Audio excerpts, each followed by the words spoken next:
the farmers, the cartels, the middlemen. Your time is up. Your time is up. You must give way and align with us, or we get you out. You must agree that it's not business as usual. This administration of William Ruto is the administration that will sort out the issues of coffee cartels, tea cartels, milk cartels, and restore the dignity of the Kenyan farmer. And I want to say in broad daylight, I've seen all the cameras are here. I want to make an announcement to all those people who have been living on the sweat of the coffee farmers, that what you have gotten is enough and is sufficient. You can reinvest it elsewhere. Going further, you must get just what is due to you. A little percentage, 95% must go to the coffee farm. Tukikubaliana, we don't want to get you out of the way. We want us to work together. I want this conference to consider radical reforms in the coffee exchange, which has been a ping-pong game among the very players. I want you to look at it, and why we have members of the National Assembly here, we have the members of the Senate, we have the county governors here, is that whatever recommendations you come up with, we'll have a legislative proposal to anchor them in law. Then President William Ruto and I and these three good ministers will do everything possible to implement those reforms to the letter for the benefit of the farmer. I want you to look at the issues surrounding the Coffee Board of Kenya, because when Coffee Board of Kenya was there, things were working. When this subsector and others were all grouped together, they were not able to be accorded sufficient attention, and along the way we got in trouble. I want to ask this conference to look at the Coffee Research Institute. What was in Roiro, called the Coffee Research Foundation then, today is a pale shadow of its former self. And that is one of the areas the rain began beating us. Research is important. We must come up with recommendations. When we are looking at the coffee cess, what percentage will go to support the Coffee Research Institute so that it can be our institution of first visit to get the quality of our seedlings right, to deal with the issue of coffee berry diseases, to deal with the various challenges around coffee farming. I want to request you to consider proposing to these members of parliament on how to streamline marketing. As it is today, it's unacceptable that the very people who are marketing are also millers. They are also roasters. It cannot work. That is how the coffee farmer has been exploited. We know they register different companies, but they are the same people. And they are the same people who sit at the coffee exchange. They are the marketers, they are the millers, they are the sellers, they are the buyers. Huyu mkulima si ameisha. And they are the brokers. That will be sorted out in Meru. And why did I choose Meru? Meru is the land of the brave and the courageous. Yes. Difficult decisions will be made here. They'll hurt a few people, but the majority will be happy. And we are sorry for the few people who will be hurt along the way. Lakini lazima mkulima apate haki yake. So watu 5, 10 wakiumia kidogo, marupurupu yao ipungue, hakuna hasara tutaenda kubwa. We want you to discuss the Coffee Cherry Fund, CS Cherui, that fund for 3 billion. Moses Kuria and I, we have been complaining. The uptake has been very slow. There must be a problem. Please sit down. Let's look why. How would we have 3 billion? We have already absorbed 500,000. And people need money, isn't it? There must be a problem about the whole structure, about the whole architecture on how to avail that money to the coffee farmer. This conference must sort it out. And that is why it's a 2-day conference. I want to put your notice, we'll work deep into the night. We'll work tomorrow deep into the night. We have 2 days and nights to sort out this coffee thing and this maneno forever. Na hakuna mtu amekuja hapa na mtoto ananyonyesha. Hakuna mtu wako na mtoto kwa mgongo. Na yule yako naye atapatia nyanya yake amshikie for the time being. So that we work late and we work very methodically, issue by issue. And by the time we leave here, we have the new interventions. Then these good members of the National Assembly, the chairman of Agriculture is here. The Senate is here. And I told Senate, slow down on the Coffee Bill 2023. Wait for this caucus. This is another very serious public participation now. Because these ones are not just the ordinary farmer. It's everybody who is who in the coffee subsector. So we'll get all the laws. The Senate bill will incorporate what comes from here. Then we go to the National Assembly, to the Senate. We get the right laws. Then hiyo itakuwa ni kibarua ya rais na mimi na hao mawaziri wetu na ma-PSs to implement it to the letter. You must discuss about KPCU. KPCU was a success story.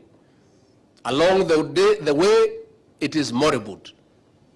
How do we get KPCU to what it was? To the benefit of the coffee farmer. We want you to consider this conference about cooperative societies. From where I sit, we lost it when we allowed greed among cooperative society officials to subdivide giant and huge coffee societies into many uneconomical units, therefore increasing the operational cost and the cost of production. We must make a decision how to take advantage of the economies of scale by pulling coffee together into huge organizations to bring down operational cost. And I want to say, after these societies were subdivided into uneconomical units, everybody wants to be a leader. And the marketers have corrupted our cooperative societies and their officials. In fact, during elections for societies officials, the campaign is even more funded than the presidential campaign. Na wewe ukijiuliza hii wakulima wanataka kuwa chairman ya society, anatoa pesa wapi? Anataka kuwa treasurer. Where would they get money? It is these marketers who give them money so that they commit them to reserve their coffee for them, and then they buy at the price they want. We want this conference to consider that we shouldn't allow any marketer to go and commit coffee beyond the season. Because those are the people who have installed puppets in every cooperative society for the benefit of the marketer. And this conference must deal with that through coming up with mechanism on how we put laws to protect cooperative societies. You must look at the issue of the pest control board. I've told CS Linturi. The kind of chemicals that are finding them in the market are no longer effective. Second generation pesticides and fungicides are in the market because the pest and control board is not working. And the farmers spend money, they spray their coffee, and nothing happens. That is something that we must streamline. I want to assure you that the fertilizer subsidy program, among other interventions, will go on. We registered the coffee farmers so that we are able to plan properly, especially now for the short range. In the long range, we had many challenges. We are just coming to government, but we are going to make sure that it is sufficient. So I want to assure you people, we made a promise we will sort out the crops. People have been asking me what happened. We were settling down. Now we have a fully constituted government. We have CSs, we have PSs, we have committee chairman. Sasa ni kazi.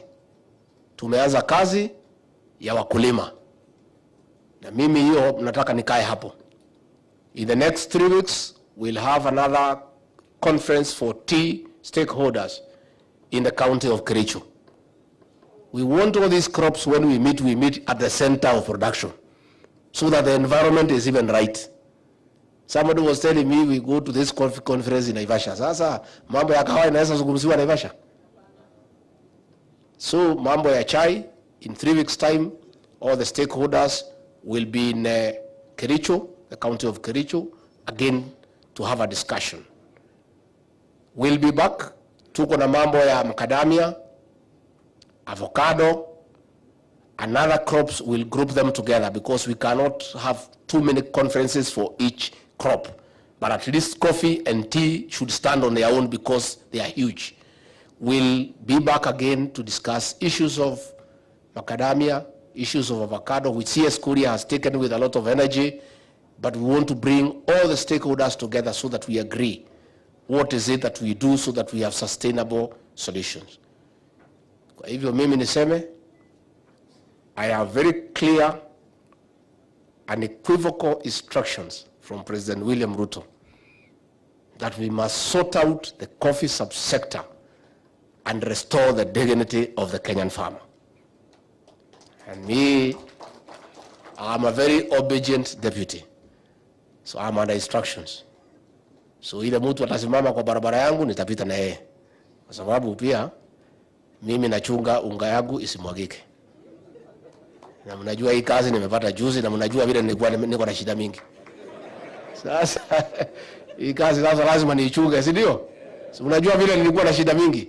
Sasa hii kazi nimepata mimi, sitaki mchezo. Rais ameniambia go and call everybody, sort out coffee, tea, milk, bring the recommendations. And he is monitoring this conference. Even Linturi, Minister, and Kuria were in Belarus. He had sent them there and he called them back because he wants us to succeed. And they are important people in this conference.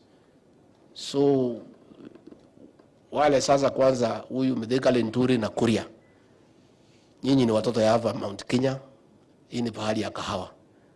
If this thing is not sorted out in your time, mtaambia watu nini Kuria na Linturi na mimi?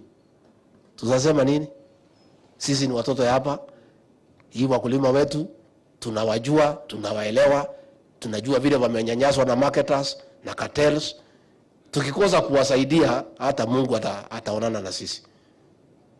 Hao wakishindwa muwashitaki kwa Mungu. Mtawashitaki? Hao lazima wafanye. Na mimi nitawakalia vibaya sana. Tukimalizana hapa, within 2 weeks the law should be ready. Nao bunge, Mutunga na wengine musukume. Mupitishe haraka iende kama risasi. Then mutupatie tufanye implementation. But I want to confirm, for avoidance of doubt, if there is an administration that will sort out the coffee subsector, it is the Ruto administration that I deputize. And I can tell you we have total commitment. Later this evening, I'll be able to talk to the Meru, the Embu, the Tharaka, and the needy people kwa ma TV zetu jioni. Yale maneno tumeanza kuongea ndio waelewe, so that they are part of it.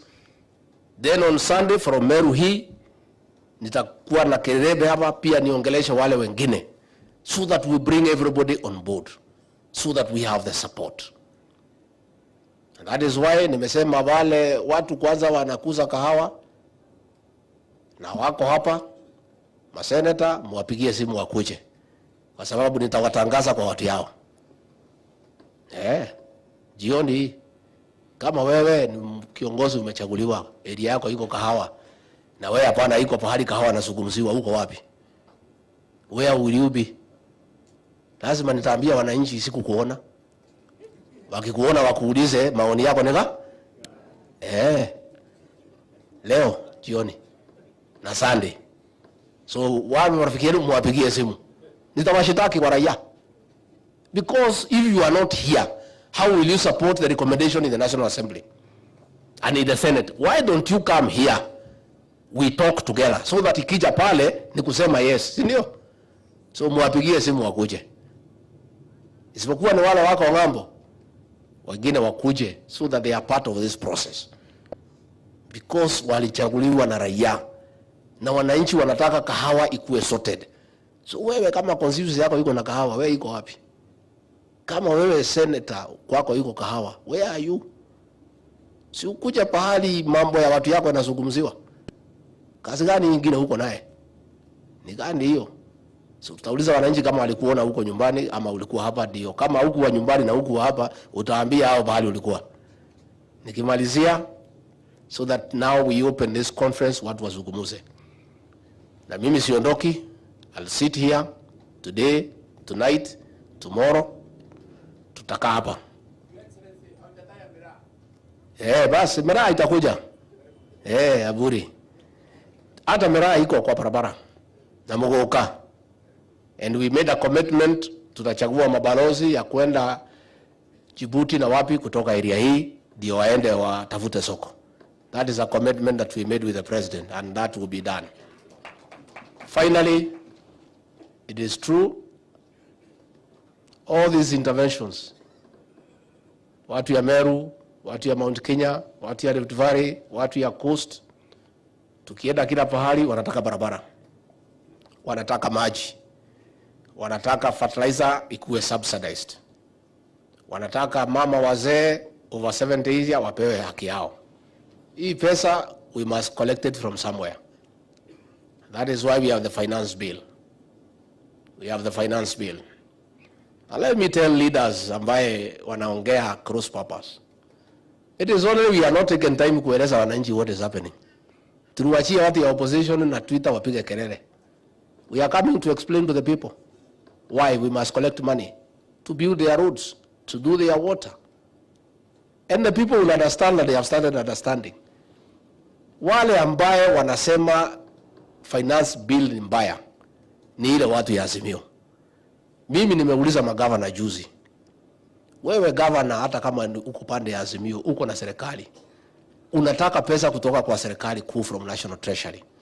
Yule Raila unafuata hana serikali yeyote. Yule Kalonzo hana serikali yeyote.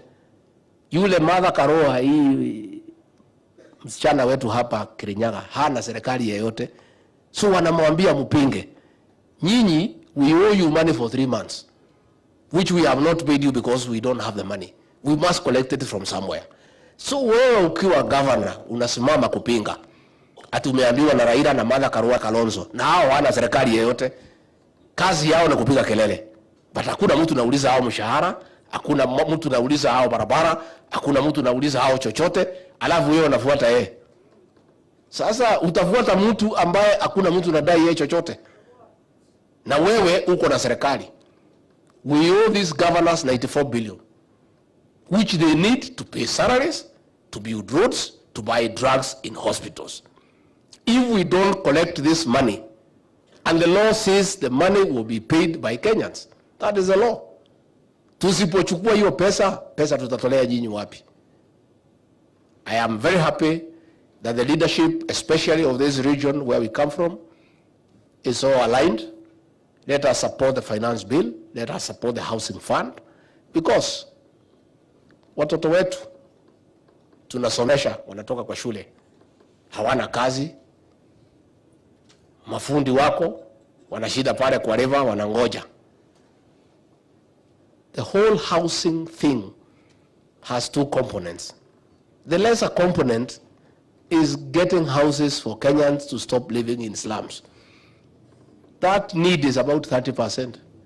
But the whole component of housing, 70%, is to create employment for our young people so that they have work to do. Sasa wewe ukipinga na kwa constituency kumejaa vijana hawana kazi, tunataka kuwatafutia kazi, na hao vijana hakuna mtu anawaambia watakatwa chochote kwa sababu hana mshahara. So we are even telling wananchi hawa ya kawaida, don't bother about hii watu napiga kelele. Wewe hakuna mtu anakukata pesa kwa sababu huna kazi. Siku utapata kazi ndio utakatwa, so utapiga kelele wakati hiyo. But for now, siwacha tukutafutie kazi upate kukatwa. Sindio? Yeah. It is the leaders who don't want to pay. Na lazima hii watu walipe, hii watu yote wako na suti hapa wamekaba. Kawera, you must pay. Lazima. Kaduri, lazima. Hata mimi niko pale. Hii vijana wetu watatoa kazi wapi kama hatutengenezi fund ya kuwasaidia? But I can tell you, this incitement will come to an end. When we successfully pass a bill and it is enacted and implemented, au mahazo na waone hakuna mtu wako na shughuli na hawa, watawachana na hiyo maneno. So these people will be talking to trees. Lakini wenye kusumbua ni wale ambaye hawana any obligation to anybody. Because hii watu ya Azimio, hakuna mtu nauliza hao chochote. Labda wajukuu yao, and that one they can afford from their allowances. But kwa raia, they have no obligation to anybody. Finally, let me confirm to the media and the Kenyan people that the greatness of a leader is the ability to make hard decisions. This economy of Kenya, where we found it, and I said in Kasarani, we found a dilapidated economy with empty coffers. For us to turn around this economy and restore it to where Mwai Kibaki left us, President William Ruto and all of us who work under him must make hard decisions. The decisions may be a little painful in the beginning, but along the way they will be rewarding. And I want to confirm, this little noise and discomfort is okay for us. But I want to say that in another 2 years, the people of Kenya will know that President William Ruto and his government were right. And we are not scared. We are not intimidated, because we are in leadership to make hard decisions for the benefit of the country. We are also not cowards. Sisi si watu ya kushitishwa kidogo na kushtuliwa. Nimeona ati demands, ati amepeana demand. Sasa unapeana demands ukiwa nani? Wewe umechaguliwa na nani? Wewe ni nani kwa Kenya? Si ungoje 2027 you come and persuade these people to give you an opportunity. Wewe ulikuwa kwa serikali ya Uhuru Kenyatta, ulikuwa advisor, ungechangia hiyo maneno nasema. You did nothing. You left us a country that is torn apart. You destroyed the Jubilee agenda completely. You stopped housing. You stopped universal health care. You took us into useless ventures like BBI. You had the opportunity to do those things you are saying. Can you sit back and watch how governance is done? And then along the way utasema mambo yako. So niambie hao watu ya upinzani mpige kelele. Sisi we are focused. We have a manifesto. We have a plan. We have an arrangement with the people of Kenya. Kama hao watu ya upinzani mngekuja hapa kwa kahawa, mtuambie vile tutatengeneza kahawa. Sasa hata mkifaa sufuria kwa kichwa, how will it sort out our issues in this country? How? And I want to thank the people of this region walikataa hiyo maneno. Na hawezi kubali kwa sababu sisi ni watu pia tuko na heshima. Sasa mzee kama huyu wetu Kiraito Murugi tukimuona na sufuria kwa kichwa tutasema nini? Sisi tutaibika sana kama jamii. So pia nataka nipongeze viongozi kwa kuchunga heshima yetu. Even the Kamba community ya Hosea walikataa hiyo maneno. In fact, this whole thing is about one region only.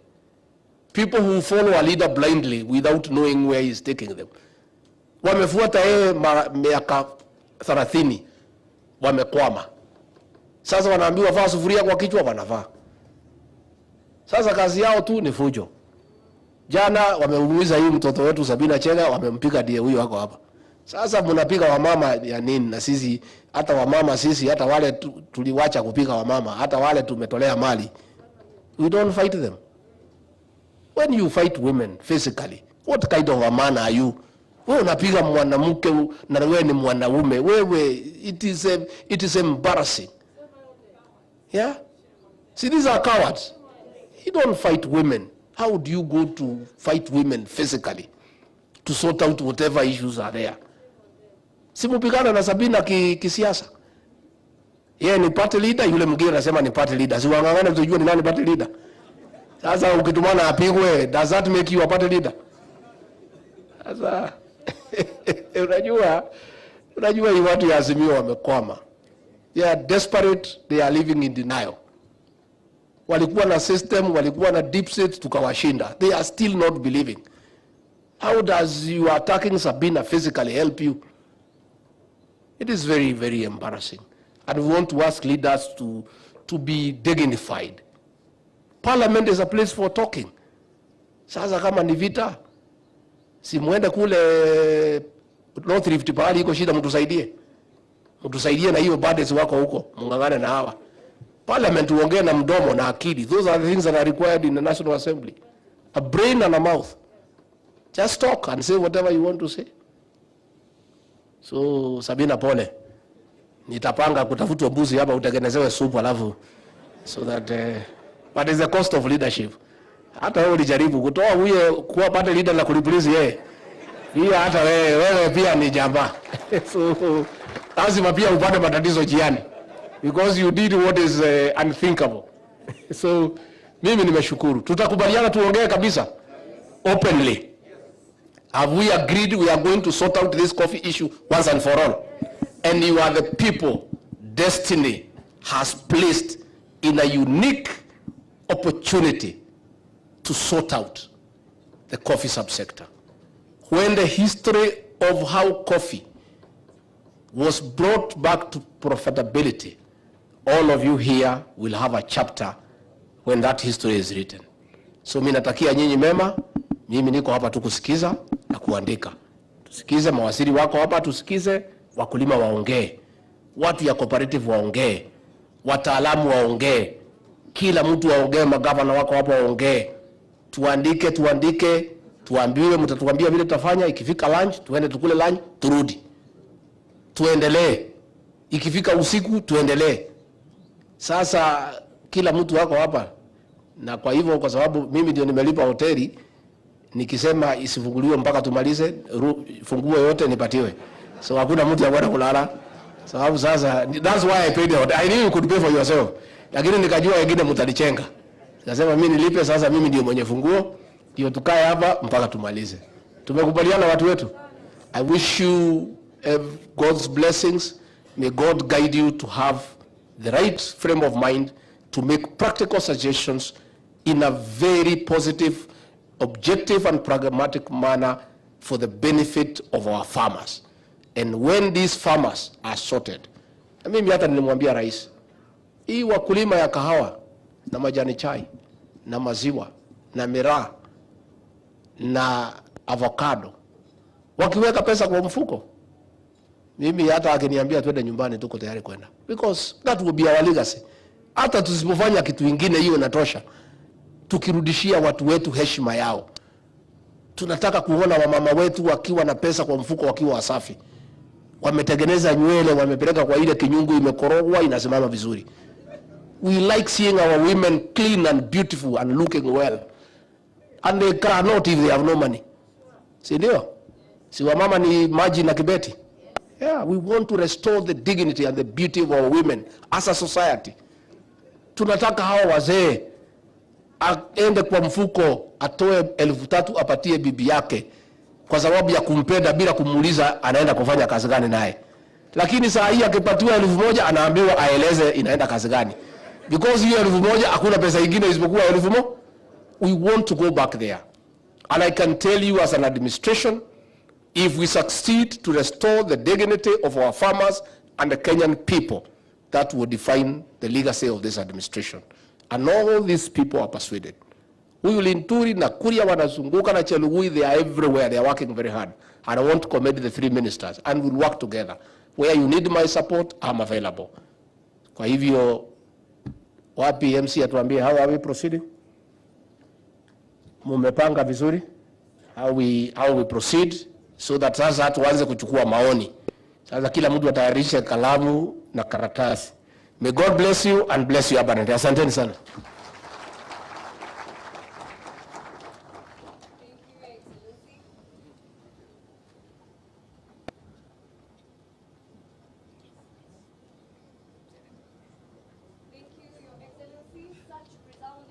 move indeed. And of course, ladies and gentlemen, we now have the direction, the counsel, and the advice from His Excellency, the Deputy President. Truly, that was not a good enough clap for such delivery. Kindly, let's give him a proper round of applause, ladies and gentlemen. It's taken a long time to come to such a point in history, and I indeed agree it is a momentous occasion and a singular opportunity for all of us herein to charter the course of our history when it comes to bolstering the economy and opportunities for all stakeholders. At this juncture, as we prepare, let us have the protocol team now present the chairs in the front for the plenary. Our plenary will encompass the CS Agriculture and Livestock Development, that is Mythical Inturi. We will also have the CS Cooperative and MSMEs, our CS Simon Chelugui. Let's have the chairs right here to kick off the plenary. The representative of the CS Foreign Affairs, Ambassador Frederick Moffa. And we will also have the former chairperson for coffee reforms, Mr. Njero Ndwiga, CS Industry Trade and Investments Cabinet Secretary Moses Kuria. This session will be moderated by PS Trade Alfred Kombudo. Remember, it is such an important activity, and what we need to focus during this session is the aspiration of this administration, the Kenya Kwanza bottom-up economic transformation model, to ensure that we have profitability in the economic sector pertaining to coffee. Let's have those seats ready, and one for the moderator. This will be a total of 6 seats, kindly. Asanteni sana. We are not yet having a break, ladies and gentlemen. Let us remain seated as our cabinet secretaries take to the podium, led by PS Trade. Welcome, sir.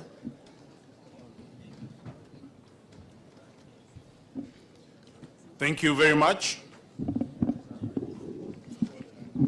Good morning, ladies and gentlemen. My name is Alfred Kombudo. I'm PS for Trade. I'd like to ask our colleagues that are leaving the room to kindly hold on, because we are having a very important panel right now, and then we shall continue with a break after that. So please, let's just maintain our seats. To His Excellency, the Deputy President of the Republic of Kenya, to Excellency Cabinet Secretaries present, and also the governors, senators, principal secretaries, and the leadership from the coffee and tea producing areas, and also other leaders present. I would like us to basically start off this panel, which is a panel on what are the aspirations of the Kenya Kwanza bottom-up economic transformation model to bring back coffee to profitability.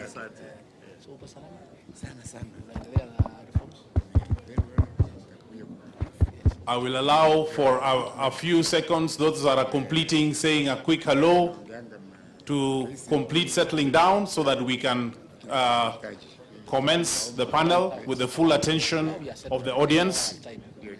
So I'll come with my CEO to very happy. I decided we meet here at the center. It's very significant. Okay, thank you very much. So let us now proceed. Your Excellency, the Deputy President, and everybody, all the leaders here present. First of all, let me start off by letting each of the panelists introduce themselves. They are well known, but I'd like them to introduce themselves and to tell us what they shall be talking about in the panel. So just your name, your designation, and what you see yourself bringing to this panel. And I would like to start with Honorable the Cabinet Secretaries. We have Cabinet Secretary for Agriculture. We have Honorable Cabinet Secretary for Agriculture, who is here with us today, and he shall be leading us on issues of production and basically sharing his ideas on how he sees the production model proceeding on the basis of the Kenya Kwanza Manifesto. We also have with us Honorable Cabinet Secretary for Investment, Trade and Industry, and he will be leading us on a discussion on how we see the international trade aspects, the commodity platform working, our foreign trade representation, and how we ensure that we get our best prices internationally. We also have Cabinet Secretary for Cooperatives and MSME Development, who is going to be talking to us about how the aggregation model can be basically reformed and how aggregation and value addition through the cooperative model can be done in a way that helps us get the best prices, but also keeps the unique story of the cooperative as part of our selling proposition.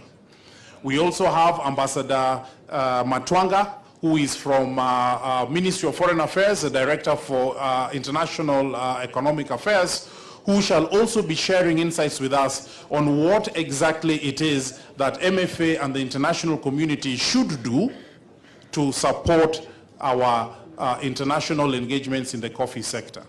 And we also have one of our reformers in the sector, Honorable Njeru Nduiga, who is going to talk to us about coffee reforms and how exactly do we ensure that Parliament, the executive, the farmers, the cooperatives do reforms in a way that work and that the money ends up in the farmers' pockets. So, ladies and gentlemen, allow me to start, and I will ask them a few questions, but allow me to make just one comment, because this is about the bottom-up economic transformation model. Your Excellency, I'm proud to say that I was actually part of a team that was called the economic team that helped write the Kenya Kwanza Manifesto, and part of the things that we did were to look at each of the sectors and basically ask ourselves what can be done differently this time. And I remember the very first meeting we had was actually with leaders from Tharaka. I can see Honorable Murugara here, who was in that first meeting that we had. There was Honorable Jafet Mbuki, there was the women representative, and coffee was the very first conversation that we had as part of that team. So it's also quite a great pleasure for us now to be seen to be doing the reforms here. I'd like to start off with a question to Honorable Cabinet Secretary for Agriculture. Production has gone down from about 150,000 metric tons. We say that now it is at about 30,000 metric tons. So the volumes have gone down. But what do we now need to do with everything we've heard from Deputy President and everybody else to bring back the volumes up? But it is not just volumes. How do we bring back volumes up, and how do we bring back the quality consistently so that we are able to have the raw material? Karibu Waziri. Thank you very much, PS, and all the other stakeholders present. And let me start by saying that the issue of increasing productivity of our coffee and addressing the issue of the decrease of the quantity and the quality of coffee that is being produced right now as a number of serious historical issues. And those historical issues and challenges are the ones that we've come here today so that we are able to engage and share experiences with the people that are in this business, the practitioners, so that we can be able to come with recommendations that are practical, that can be able to address the problems that we find. From my experience, because I have grown in this area and we've been producing coffee for a long time. And I think just like you mentioned, the Deputy President himself, the other speakers have really given the reason to why I think production has been decreasing. And production has decreased over time because we've not been able to give farmers the right price that is so, that entices them, or that is so motivating for them to continue maintaining coffee as the foreign exchange earner or an income earner for the family compared to what is paid to them vis-a-vis the cost of production that, or the kind of money they put into producing whatever they are paying for. So for us to be able to address the aspect of production, number one, just we want to emphasize that we must be willing and ready to ensure that we have the right markets for us to be able to get the right money to pay the farmer for it to be exciting for him to continue farming. Number two, for us to be able to increase production, we must also be able to motivate or get our farmers back to the farms to increase the area and the coffee production. And getting our farmers back to farming into the farms, I believe we must also be able to come up with ideas that are practical, ideas that will be able to address the high cost of production. And I'm happy that the government and the Ruto administration is very committed in funding or subsidizing production against consumption. And that is why you will find that even the current fertilizer subsidy program that we've been running, in the coffee sector itself, we've had farmers picking coffee fertilizer under the subsidy program for them to be able to continually give the correct formulation of fertilizer for their coffee. You also find that it is now very necessary for us to be able to increase production, to rely on science and be able to use, like, for example, Kenya Agriculture and Livestock Research Institute has developed various varieties of coffee that are resistant to the coffee-bearing disease. It is important for us now, as we get farmers back to their farms, to be able to use also the right seedling, because when you do use the right seedling, that seedling, once grown and is resistant to CBD and the other kinds of pests, that will be another step towards increasing productivity. But most important is how, because Kenya, our farmers are small scale farms, is how we can be able to mobilize as many farmers as possible to be able to accept that the reality of life right now, for us to be able to get the tons that we want to produce per year, there must be the participation of as many farmers as possible. And I think it will not be a problem getting farmers to farm, as long as we organize in a system where they have confidence that once they do the production, there will be value addition for their coffee, there will be a good market for their coffee, and for that matter, because agriculture or coffee production is business like any other. And when there is good return for any business that you do, then every person will be happy or to get into that business and continue doing it because it earns or makes money for himself. So let us commercialize coffee farming. Let us make it business like any other. And I believe our farmers really do not have a problem as long as we have good money for them. And because we traveled with and now I've been moving out of the country for quite some time, and there is no area that I've not been to, including our last visit in Belarus with Moses yesterday. And the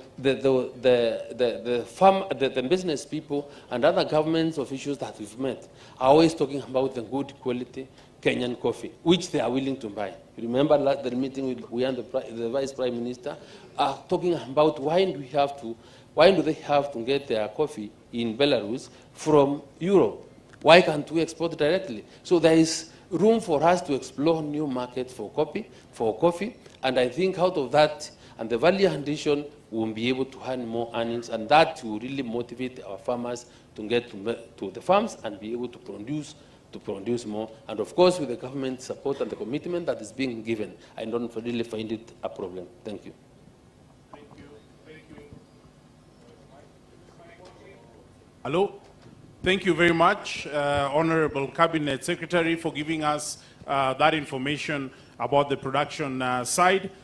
Just to inform the audience today is that we want to try and make a hard stop 30 minutes from now so that we can proceed for the coffee break. And therefore, I would like us to move fairly quickly to continue telling the story. And Honorable Cabinet Secretary, still on the production side. We do note the strategies around bringing back, fertilizer, inputs, and the things that the farmers need in order for the production to happen. Over the last 10, 20 years, is it just, for example, a matter for us to get back into the game and sort of do what we've been doing, or have things changed out there in terms of production, in terms of breed selection and so forth, that we will also now need to basically put into our production systems so that we produce for what the market is actually expecting? Other than addressing the issue of the areas of production, I think it will also be very important for us to address the issue of governance in our cooperative societies.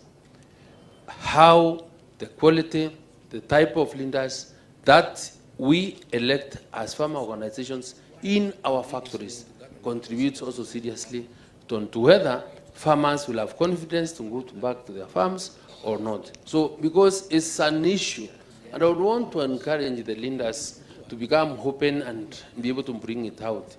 And as long as we have the politically elected people leading this cause, we cannot really fail. Because I have been a member of parliament for quite some time.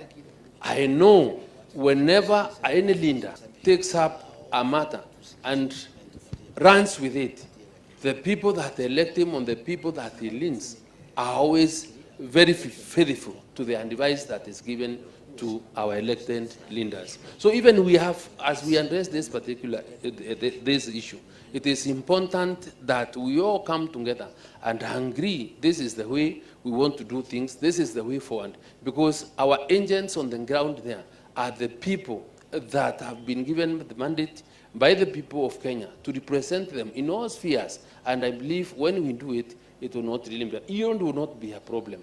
As long as we're in the right frame of mind, we have the right people, the right advocates for this cause, we'll be able to succeed. Thank you very much, Honorable Cabinet Secretary. And now we shall move on to Honorable Cabinet Secretary responsible for cooperatives and MSMEs. He had a very interesting presentation where he spoke about the fact that both Kenya and Colombia are growing Arabica coffee. But it seems as if there are some of our competitors out there that have managed to use the cooperative model in a way that enables the cooperatives to have the governance that Honorable Cabinet Secretary for Agriculture is talking about, to mobilize in such a way that they have the financing available. They basically are also able to do the cooperative marketing and to be able to create a product that ensures that the farmer has money in their pocket at the end of the day. Honorable Cabinet Secretary, from the learnings that we have had internally, from the learnings that you've had in your visits in Colombia, what are the 3 or 4 things that we are going to do for the cooperative societies so that they regain their foothold as the fulcrum for coffee production? Thank you so much, PS, Your Excellency, the Deputy President, colleagues, PS, CSs, and governors, and senators, and members of parliament, and our dear farmers. This is a very important discussion.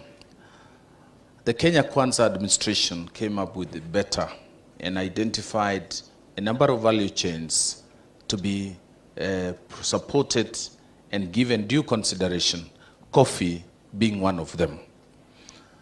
Your Excellency, I want to break down this question into around 5 issues from my own perspective, the perspective of the ministry, and also what we've gained and learned in the last 6 months at having interacted with the governors, interacted with the leadership of the country and coffee farmers.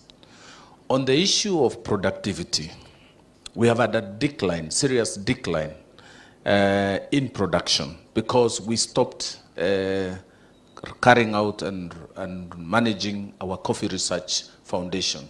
The Ruiru 11 that has brought us to where we are was a great innovative and scientific research that has stood the times.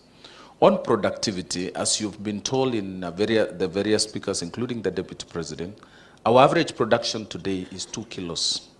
And the biggest challenge there is how much the net return to the farmer. For us to grow and move, and we've seen cases here in Meru, we have farmers harvesting up to 35 kilos. We must look at the agronomics of coffee production. What are the agronomics? It starts with the crop. How old is our coffee tree? In Colombia, Governor Gaiga was there. The average tree in Colombia is 20 years. And they prune this tree every year. They take out 5%. They take out 5% every year. And progressively, the tree pushes are renewed. What plans? Through the cooperative model, we should be able to come up with a plan to engage extension officers to be able to manage and support farmers in renewing and refreshing our trees. That way, we will increase our production. The second issue on production is the farm inputs. Through the cooperative model, we need to aggregate farm inputs to benefits from economies of scale. And that will see quality seeds, seedlings, quality farm inputs at affordable prices. And that's why we are proposing agencies like KFA, which is a premier farmers organization, to be revived and empowered so that they have a national presence. On the second issue, and for us, we don't have to grow more coffee trees. We don't have to increase our acreage. We can increase productivity per tree and achieve the same target. And that will come out of improvement of management of the push. The second issue is on price. You realize we have a big problem. After diagnosing the whole value chain, we have a problem at the marketing and selling point. Our coffee exchange has been taken over by people who are not farmers or Kenyans. There is we don't have government present, we don't have farmers present in that coffee exchange. In the process, they set and fix prices for this crop. I one day asked managing director of KPCU to give me the coin prices of that day. The prices at our Nairobi Coffee Exchange that day, it was a Thursday, around March, the prices were 182 shillings per kilo of meal of coffee. A bag of 50 kilos was going for $180. In the same day, same grade of coffee was 438 in Ethiopia. The same day we Googled in New York was $800 per similar bag. It tells you, therefore, that we have a problem with our marketing, our coffee exchange, and the management and governance of that institution. It is therefore very important. Through aggregation, we have participation of farmers, the cooperative societies at our Nairobi Coffee Exchange. And that is something that we feel will push our prices per kilo to at least 100 plus. I received a delegation from New Ngariama farmers. And they came to me, I went to Kirinyaga, we had a celebration because they paid the highest price almost nationally, 110 shillings. To us, it deserved a celebration. But elsewhere, this price is really very low. And therefore, and also, I remember Kipkelion, when they sold their coffee directly to Korea, they were paid 150 shillings. They called for national prayers for that price, to celebrate a price. And from that day, they received a lot of fights and backlash from brokers and dealers. We had our late governor, Gachaungwa of Nyeri. He organized the same and looked for external markets. and there was a boycott by the buyers and brokers and dealers of coffee. And therefore, what that tells us is we have to really focus there if we are really to have true and fair discovery of prices. The third one is aggregation. Through economies of scale, we can mobilize, we can mop up coffee to a common, to share services, including milling, including warehousing, including marketing. Through aggregation, we can also pool together. And I'm really in total support of the suggestion by the Deputy President that we come up with a minimum tonnage per society so that we promote either matching of societies or we increase production. That way, we will be able to manage our cost of production, and in the end, the farmer benefits. Because when we save cost, we can now plow back that saving to the final price the farmer will get. We need to look at also the markets, alternative markets.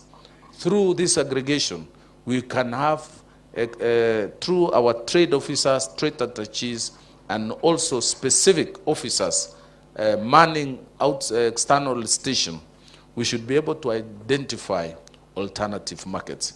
It is also possible that Kenya cooperative coffee exporters can invest in value addition, because what we've seen, 5% of our coffee is consumed locally, while the other countries, including our neighbors, Ethiopia, are consuming up to 30 and 40%. That way, they have been able to plow back the benefits of value addition back to their farmers. And you will realize farmers in Ethiopia earn better than the farmers in Kenya. Second to the last is the issue of savings. I came here the other day, to Sacco, with the CS Agriculture, and found out that the same farmer, the same coffee farmer, tea farmer, macadamia farmer, can actually be mobilized to save for a better day, for a dry season. To Sacco is a Sacco, a smallholder farmer Sacco. Started about, I think, 7-8 years ago. To date, they have an asset base of 2.5 billion from the 20 shillings, 30 shillings savings per kilo that they put in that Sacco. They now have branches all the way to Kitengela. And farmers that day were earning as high as 200,000, one single farmer, from those small savings. Therefore, we can promote financial inclusion through co-aggregation by supporting the farmer. We can also improve the social protection of the farmer. We change it from social protection to a social security by investing through aggregation and putting together the farmers' produce saving. Finally, is on governance and leadership. We've had a challenge in our cooperatives. The splitting and breakdown of our societies began during liberalization. And I have realized that came as a result, the dicing and slicing of our societies was as a result of the scramble of this group. The new millers, the new marketers who came on board, came and disorganized our societies. Because of that, our production went down. Because of that, we now have less productivity. And for us to restore back the tonnage, the production, we must go back to ensuring the Commissioner of Cooperative, through the new cooperative bill, which is now undergoing cabinet approval, can ensure the Commissioner of Cooperative as an eye, and working together with the county governors, we would want to ensure the cooperative movement in our respective counties is strengthened, and you have a clear eye. I want to mention and pick out Governor Kaiga of Nyeri. He has allocated over 10 million shillings. He allocates 10 million shillings every year to train and build capacity of these cooperative officers. And by doing that, we have lesser politics, lesser challenges in Nyeri as far as cooperative movement is concerned. Odaya Farmers Cooperative is still intact. We had splitting in Mukurweni before devolution, but that stopped after devolution because of county government intervention. It therefore means if county governments can really focus on strengthening governance and leadership in our cooperative society, we can push our production up. So those are my responses on this, and when all that is said and done, we believe that the coffee production can be profitable. Thank you. Thank you very much, Honorable Cabinet Secretary. He has made several points, but that of governance and using cooperative model, well-governed, is really what is going to get us forward. A quick thing is I want to make sure that our rapporteurs are already beginning to write down the emerging recommendations and ideas that are coming together, so that then as we move forward through the rest of the day, we will be able to codify these into action points, because that is why we are here. Secondly, I would want to alert the panel members that at the end of the panel, I will ask you to tell us what is the one thing from your ministry that you're going to immediately do in order to advance the agenda that we are putting forward here, so that that can also be recorded down. Thank you very much, Honorable Cabinet Secretary, for cooperatives development and MSMEs development. We are now going to go to a conversation with the Honorable Cabinet Secretary for Investment, Trade, and Industry. Honorable Cabinet Secretary, once production has happened, assuming that it has been done to the liking of the market, and once aggregation and the cooperatives have basically put together a product that needs to go out into the international markets, how do we ensure that we get the best prices, that the consumer out there knows where the coffee exactly comes from, the story that can be told about that coffee, and how do we ensure that Kenya regains its foothold as the home of coffee? Karibu. Thank you. Let me, before even I talked about the marketing element, let me just touch a bit on that issue of the governance and institutional framework. Because now speaking like a stakeholder in the coffee, I think even before the marketing, we have an issue there. I remember in 2004, I was working abroad, and I was the first person to import from abroad the first container of coffee from KPCU. When KPCU was KPCU, that was in the year 2004, when Ruth Moniki was the CEO. And we've seen what has happened to KPCU over the years. By the way, and I'm looking forward to the discussion on tea in 2 weeks' time, as His Excellency has said. You know, in tea, despite the many problems, still some, as we say where I come from, men still go to the bar to have a beer and they sing goats at least once a month. Because KTDA still provides that framework, which it may not work very well, but at least it's there. But if you look at exactly what happened in coffee with the collapse of KPCU, it shows that let us keep our institutions, even if they are not working very well, they can be improved over time. Because now this free for all that has come is not good for anyone. And we have been having two cartels, two layers of cartels. I have encountered both of them. The cartel at the higher level, you know, those Muzungus, the importers, the big companies. In 2013, before I went to Parliament, I was a very good friend of, as CS has said, of the Derito Gachagua. And I was actually his consultant when we were trying to fight with the cartels and the frustration that he got. And by the way, because of Derito Gachagua, this is a battle that personally I must win. Because we started and we tried and we saw the frustration. And they will come, I remember that time, and Honorable Duiga is here, Senator Duiga is here.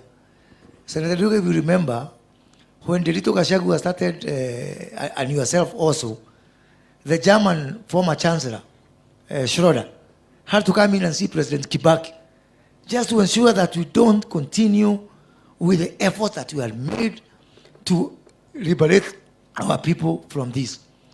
Now later, we have opened this discussion on our cooperatives, which is the second layer of cartels. There is no worse cartels in this sector than the cooperatives. And I want to challenge everyone. If we have to make a change, let us first of all put our money where our mouth is. Let us bite the bullet.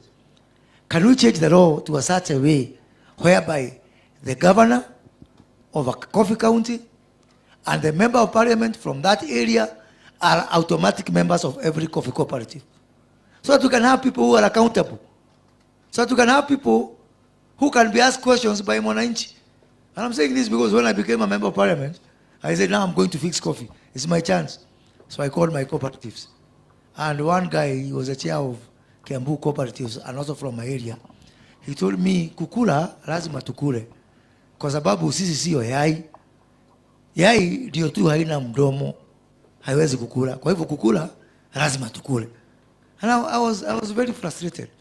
But unfortunately, I couldn't do anything. Because what do you tell a cooperative? You are a member of parliament.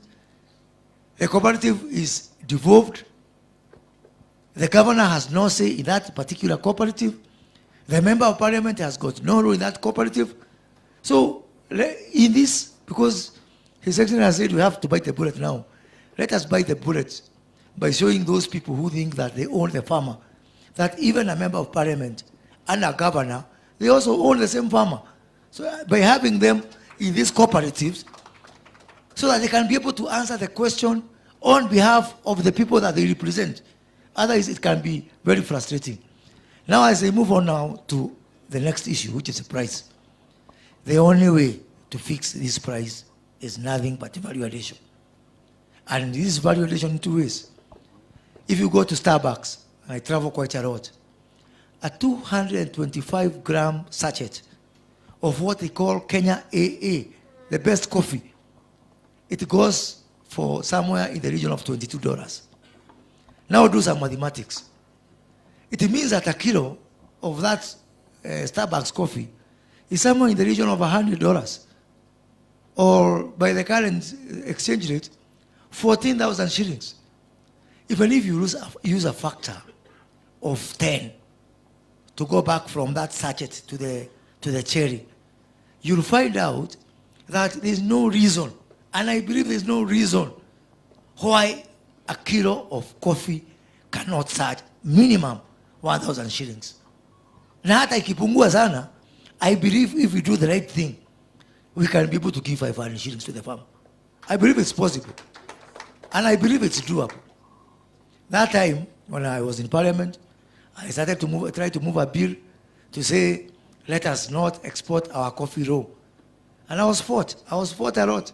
You remember, there was a big debate for almost 6 months. And you know, people want to fight you. They come up with all sorts of excuses. Unajua, kahawa yetu inaharibika. You know, there's a shelf life. All sorts of, the same way they were frustrating Derito Kashagwa with all sorts of silly arguments. It's the same thing they brought. Oh, you know, the shelf life cannot go, it will go bad. You know, you have to make the coffee close to the consumer. Those are what I call, sorry for this, and I'm not racist, Muzungu arguments. And that's why I am focusing on emerging markets. An emerging market is not going to give me those kind of an argument. It's not, if I go to India, if I go to China, if I go to the Middle East, if I go to Indonesia, if I go to the largest market that we have, which is the rest of Africa, they're not going to start telling me kwamba kahawa itaharibika. So one, we focus on value addition and we focus on new markets. The Vice President of Colombia was here the other day, and we had a meeting with the Deputy President. And one thing that came clear is the number of variants or derivative products that can be able to be gotten out of coffee. Yetu, Magonia, Green, the way we have done it since independence is the way we are doing it. Now, with the county aggregation and industrial parks, which I'm very passionate about, we can be able to create one value addition in the county, and we will do it. 2, a county brand. So, Governor Kawira Mwangaza, because your tender is closing today, and because I believe we can start operating this KIPE in 6 months' time, let us also start working on Meru Coffee, a distinct brand of coffee, which even somebody in America or wherever they are, they will know that this is Meru Coffee. And not just coffee. Let us have Meru chocolate and all those other variants of products that you can be able to get. So these county aggregation and industrial parks are very important because, one, the government itself, we are replacing one broker to at least a broker with some conscience, which is the government. Yeah? Because Kawira Mwangaza and myself will be asked questions by the people of Meru. Yeah, so other than just depending on brokers and those middlemen, we can be able to do something as ourselves. And I'm very, very positive that within the next 1 year, using these county aggregation and industrial parks, we are going to bend the curve on coffee, on other products, on productivity, and actually, within the next 1 year, Mwananchi will be smiling. We'll be able to put real money in people's pockets. And for the international marketing, we are opening warehouses in DRC, in Dubai, in those other countries, so that even somebody from Karyene down here can be able to export coffee to South Korea, even if they don't have a passport. Because right now, why we have a problem, only the big shots, only the big people can be able to participate in this market. But using aggregation, which Honorable Cherugoi has talked about, using the county industrial parks, using our export warehouses, we can be able to place coffee in South Korea, and that money will be able to reach somebody in Karyene, even if they don't have a passport. Deploying also e-commerce, which is something else we are working on, our commodity exchange, and CS Cherugui, I want to challenge you, let us support the commodity exchange. Let us actually ensure it is funded, so that Mwananchi can have an option. You want to go to Nairobi Coffee Exchange? Go. You want to go to the commodity exchange? Go. So that we have some sort of competition and we are able to give value to the farmer. We have now just signed an agreement with CNN for the next 1 year, and using this partnership with CNN, for the first time, you'll be able to see Kenya coffee on CNN starting from next week, so that we are able to reach everybody. So we create that cool effect on our coffee through international marketing. But ultimately, as I conclude, I can't do that alone as a ministry. Linturi cannot do that alone, and Cherugui cannot do that alone. When we went to Nanyuki in January, we established what we are calling the value chain approach. This value chain approach is whereby we all work together. We don't operate in silos. We don't say, I am agriculture, that's why you found me and Linturi are going out together. Next time, Linturi and Cherugui will go and attack something else together. They were here in Meru. Me and Cherugui will go and do something together. So, Your Excellency, I also want to request you to help us to strengthen this value chain approach, because it needs some coordination at your level, at the level of the Prime Cabinet Secretary, because we need to align. You need to help us to have this working together. Our budget now this year, the 2023-2024, for the first time, we have used this value chain approach, whereby we are saying it doesn't matter.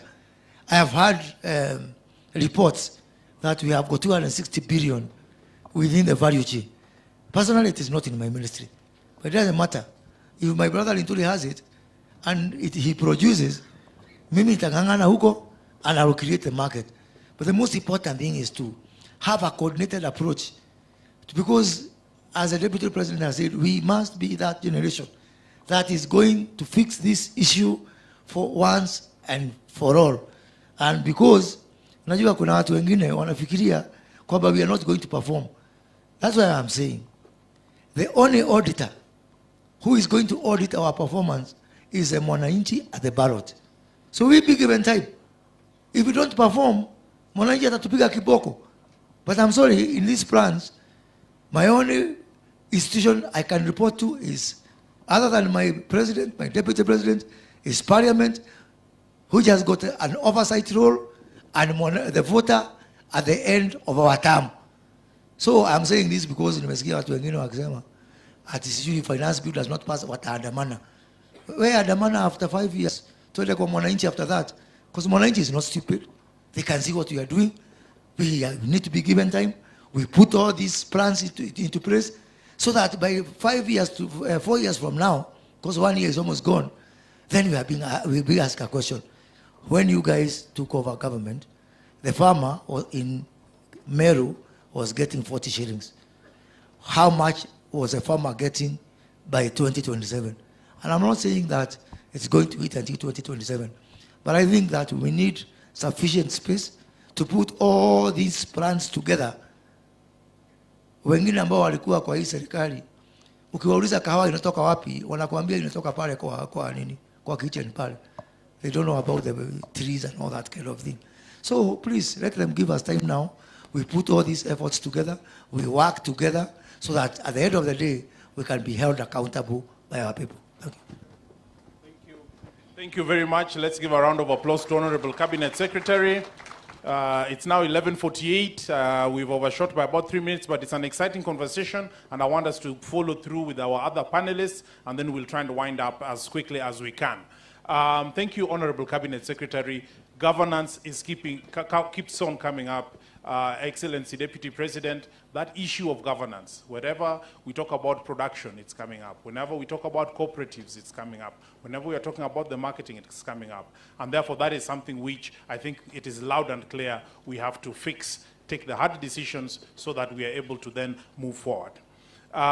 Moving on, we have a representative director for international economics at the Ministry of Foreign Affairs, Ambassador Fred Matwanga. And as I introduce him to speak, perhaps I will phrase my question to you in the context of something that the State Department for Trade does, and for where we want some additional support also from MFA. The State Department for Trade manages what is known as the Foreign Commercial and Trade Service. These are the officers that we have been posting out there to basically help us with market development, to help us with product development, and to be able to create the relationships that we need in order for us to be able to improve our exports. One of the key things that we've already decided on and has been agreed to by Honorable Cabinet Secretary for Investment, Trade and Industry is that even for the cadre of the people that are representing us abroad, we shall be posting them on a value chain basis.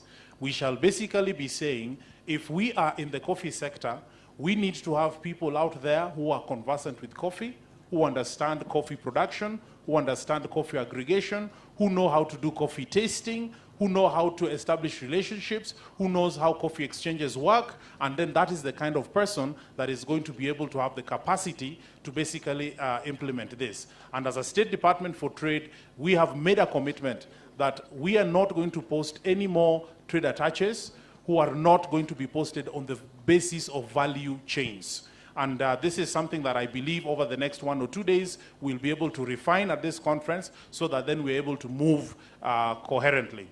And now to your question, Ambassador Matwanga. The conversation on foreign affairs. We have 200 missions abroad. You are in consistent conversations with the people out there who we are calling our markets. We have people coming into Kenya for conferences. We have people engaging us on all manner of things. How does foreign affairs become an instrument for us to advance and market our coffee in a way that gets us 1,000 shillings or more per kilo? What instruments do you have, and how are you going to deploy them for the benefit of coffee farmers? Thank you, PS, and Your Excellency. Foreign affairs is a key player in marketing of Kenyan products, attracting investment in what we call within the ministry as the economic diplomacy pillar of our foreign policy. And this is a pillar that has been promoted very much by the presidency. And nowadays, just to let you know that whenever the president is on a foreign mission, he always asks, what is it that we are going to bring back home? And what we are going to bring back home is if we open up markets for more of our products, if we attract more investment in our various sectors. And these sectors, coffee is key among them. So as foreign affairs in our economic diplomacy, we work towards promoting our Kenyan produce, tea, coffee, fruits, vegetables, and everything else. From my department, which I head, I'm the Director for Economic Affairs and Commercial Diplomacy, I work with all ministries and state departments to promote what they produce and to attract investment. And of course, as the moderator has said, Kenya has got around 60 missions outside there. We consider these missions as the first point of marketing and promotion of Kenyan products. And as it has been said, we have commercial attaches outside there in most of our missions. But there's a point we need to note. There is one thing having a commercial or a trade attaché outside there. There is another thing facilitating them and enabling them to do what they are supposed to do. And that is the first point of my discussion, if I were to say. Promotion of coffee is very important. You cannot have the best coffee from Kiambu, from Meru, or from anywhere in Kenya. You must let people know about it. The challenge we have, most of our missions do not have promotional material for the coffee that we produce, for the best coffee that everybody knows. When you go outside there, everybody knows Kenya has the best coffee. But where is it? You'll rarely get it in many shelves outside there. Our missions, our trade attaches, they are there, but most of them, when you ask them, they always ask me, they want promotional coffee, they want promotional tea. We need to invest in providing or supporting the promotional activities of our missions. Of course, as the moderator said, the commercial and trade attaches, they work under the purview of the ambassadors and high commissioners. We need to do everything possible to empower our officers outside there to do the promotion. It is not, from the point of foreign affairs, it is not just our missions outside there. We have easy access to other missions based in Kenya, or even where we don't have missions, foreign affairs has a way of reaching out to those markets. We need to work very closely with the relevant ministries and even with the private sector. That is part of our role, to make sure that we reach out as much as possible. The second point beyond promotion is what the CS has mentioned, the issue of value addition and value chain development. Most of the time, we just have Kenyan coffee. If you get it in Korea, it's one of the markets that our coffee is very visible. In fact, 2 months ago, I was in Korea and I could see Kiambu coffee, Nyeri coffee, Baringo coffee, and it's very well presented. But one thing we need to know is that we need to present our coffee outside there in a form and manner that can be attractive to the consumers. We should know what the Japanese market likes, how they would like their coffee to be packaged, how the Asian market likes it, how the European market likes it, how the American market likes it. Not any market is the same. And if we make a mistake of going with the coffee that we went with to the Middle East, to Europe, I think we shall be making a mistake. 3 weeks ago, we were in Israel. When I asked for promotional materials, I was given promotional materials, but when I looked at them, These are materials which had been used in the Arab world. We could not even use them because the Israel market is not incongruent with the Arab market. They wouldn't like to know that we are promoting to them the same thing we promoted in another market. So the value addition aspect to make sure that we target markets appropriately according to their taste and need is very important. And the issue of value chain development. From coffee, people make confectionaries, people make beauty products, but most of the time, our coffee goes out in bulk, or if it is packaged, it's just the basic coffee. We think everybody wants to drink coffee.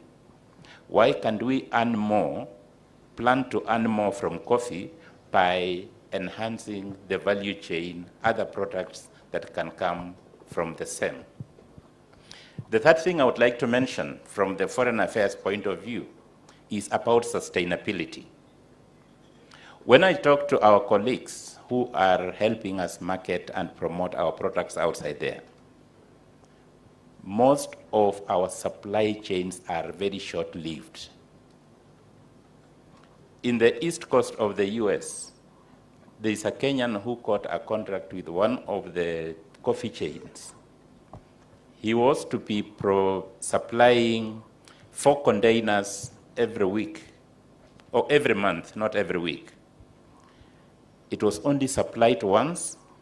The next month, they could not supply. How can we make sure that the issue of sustainability of our supply chains are sustained? Because when the Kenyan lost that, the Ethiopian took it and has been running it for the last 10 or so years. Of course, it's one good thing the Cabinet Secretary has said we are going to open warehouses in strategic places. That is very good. And let's make sure that the supply to those warehouses will be sustained so that when somebody has tested the Kenyan coffee and wants to get more, it is readily available. And from the foreign affairs point of view, we are ready to work with all the stakeholders in the coffee subsector to make sure that we benefit to the maximum. Thank you. Thank you very much. A round of applause to Ambassador Matwanga. And as you can see, this is the value chain in practice. And this is really what we want to strengthen and institutionalize. Thank you very much, Ambassador, for those comments. 2 things, maybe in this panel or even in subsequent panels, that we will need to talk about is how we ensure that we do not get the pain from having to look for the pain in as far as the scarcity of dollars when it comes to sale transactions abroad. It's hurting us in tea, it's hurting us in coffee and many other commodities. This is something that we'll really have to think through. Maybe there's a panel coming after this that will be looking at that. And as we move ahead, I would like now to invite Honorable Senator Njeru Ndwiga, who's former Senator for Embu, but is somebody who is well known and fondly remembered for issues concerning coffee reforms. And for him, I think my question to him is very simple. As somebody who has championed coffee reforms, what you are hearing from our colleagues, how does it sit with you? Thank you, Your Excellency, Deputy President. First of all, let me start by saying that I have listened to you many times. And when people want to hear your words and what you are saying, some of us are looking for something different. We are looking for something from within. Because coffee reforms will not, and you said it, coffee reforms will not be done on the desk and in other places. You've got to be passionate. And I want to thank you because I see that passion in you. And I know, and therefore, we are going to get places. This is a part of a long journey of coffee reforms.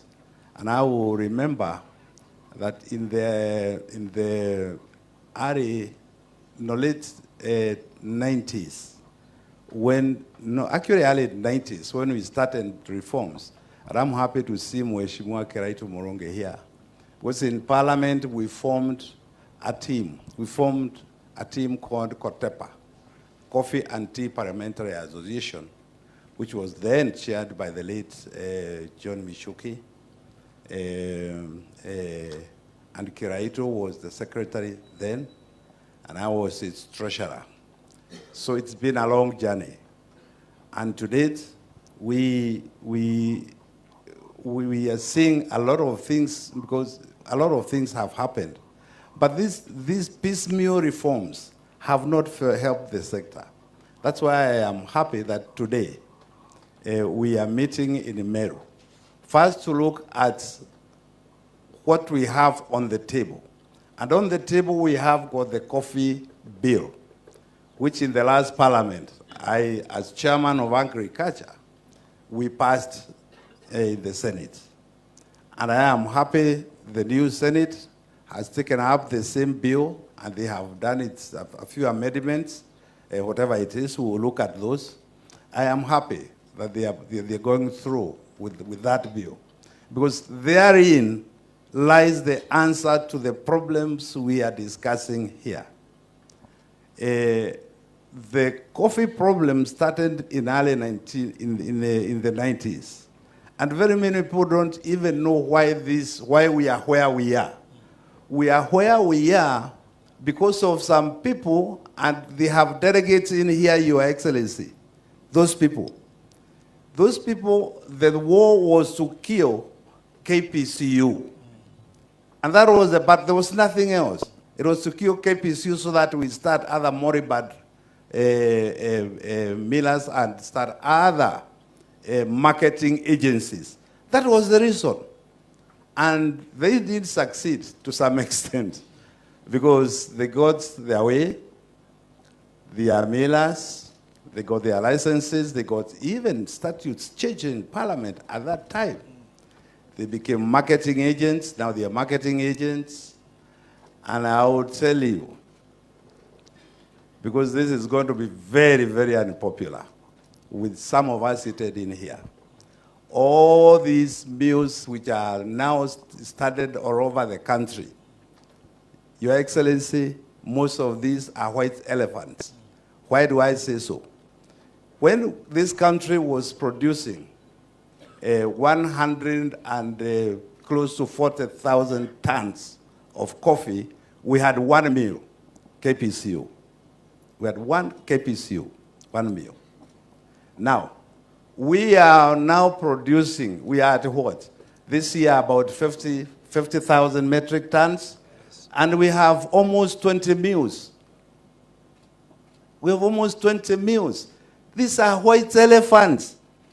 I know I am going to be very unpopular with the people who are leading those mills, but I want you to look at these statements 10 years from today, because that is the truth.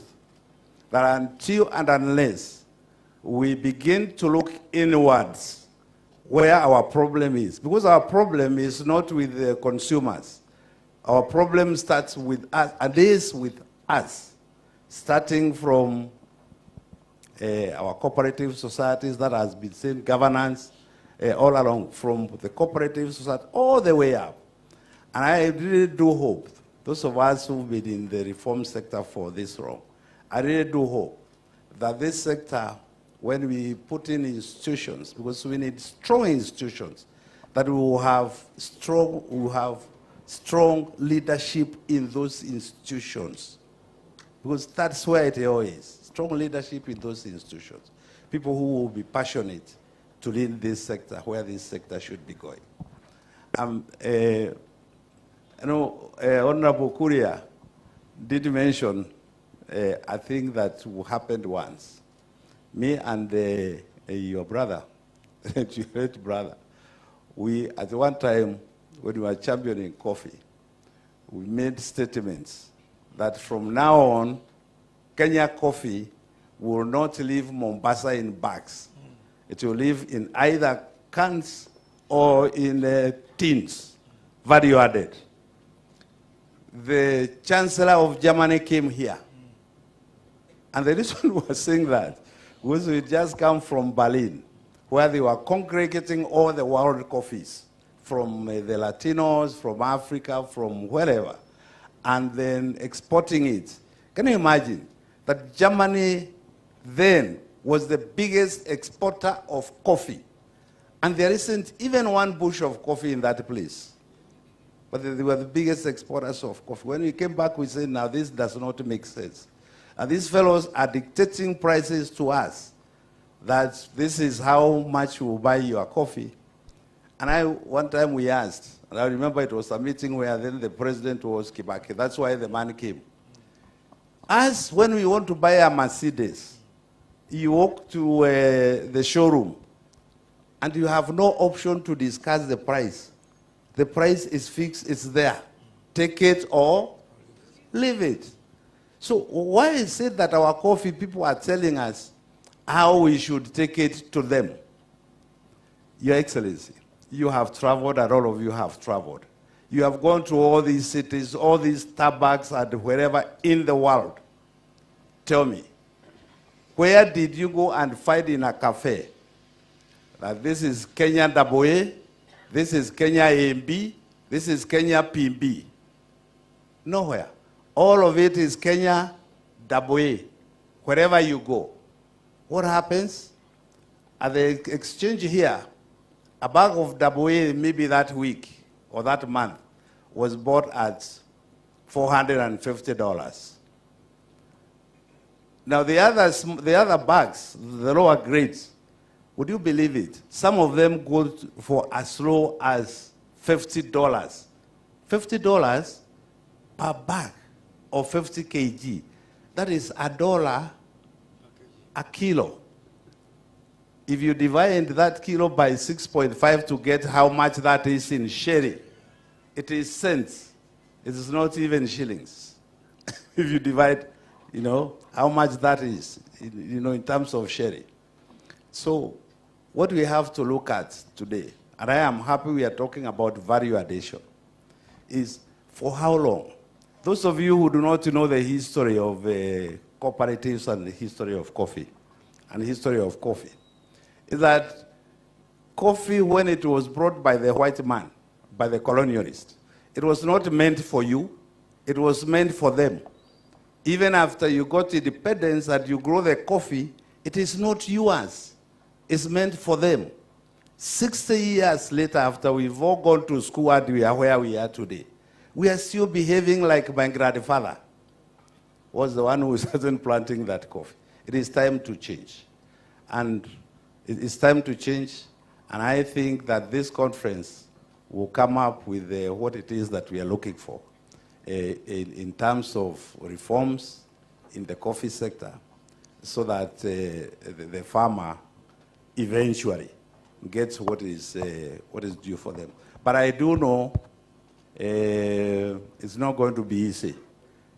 But I'm happy because now I can see where it is being championed from. I'm very comfortable. I know it will work. Because these people are not easy. I want to see Raisi, even when we were doing it at the Senate, one day you would get one of our members saying, but you know these things, why are we removing these people? Who is going to sell the coffee for us? Our coffee sells itself. Yes. It is known worldwide. All you need to do is remove those fellows. The reason why we are poor as coffee farmers is because our coffee is not available to the people who want to pay top dollar for it. The other fellows, the fellows who manipulate the NSC are only 6, Your Excellency. They are not more than 6 fellows who manipulate the NSC. They are 6. I'll give you the names so you can get to know who they are in different names. And I know you know because you mentioned they come in different forms. One company and another company. And I can tell you, keep carry on, when they started trading with the good beans of Korea, now they're getting top dollar. All the other farmers here who deal directly with the importers, they're getting top dollar. But our own people, the leadership of cooperatives. They don't want that. Why? They want to UCO. Those years when we were going to school and getting and paying school fees, yeah, I want to finish. This is the very last one. When it's coffee, I can speak the whole day. But those days when we were doing that, our cooperative societies were not in debt. They were not in debt at all. Because, number one, the first AGM of the year is to fix the budgets for the year. So where are we borrowing? We are borrowing money to do what? Today you are being told everywhere that we need to pay this. I'm sure wherever he goes, is we want subsidy. Really, for what? What happened to the money? And coffee was not given, coffee was paid. Anyway, I want to end there right now. I don't want to end there, but I have to end there because of the time. Thank you. Thank you. Thank you. Thank you, Your Excellency. The reason why we have problems, and fortunately, I was at the cooperatives, and we changed the laws before I left. The problem we have in our cooperatives is the leadership in our cooperatives. We have leaders who don't even have that coffee. Can you imagine that you have a chairman of a cooperative society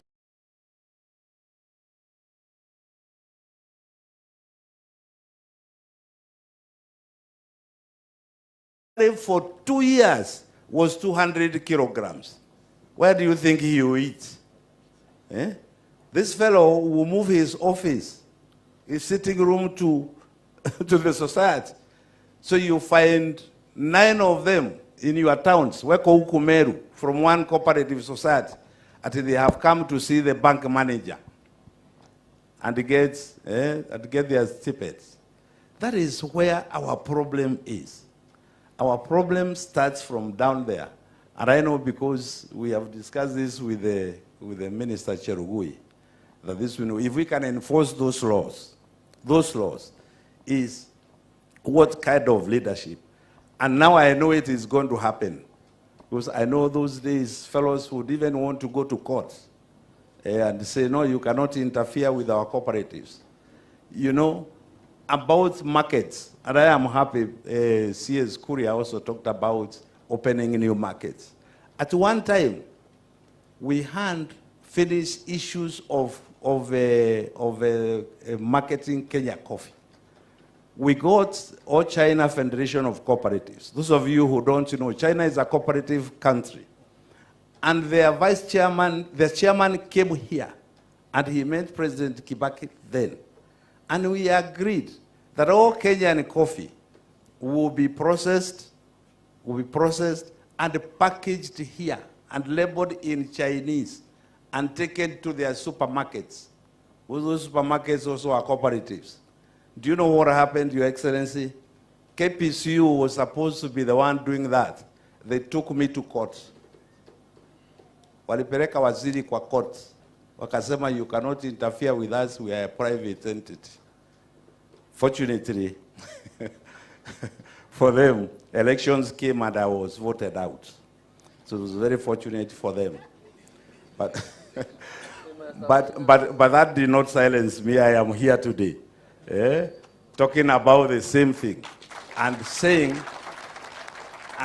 we know the market for our coffee is there.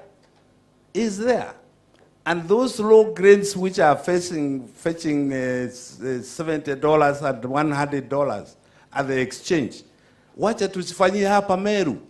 The problem is that we don't consume our own coffee.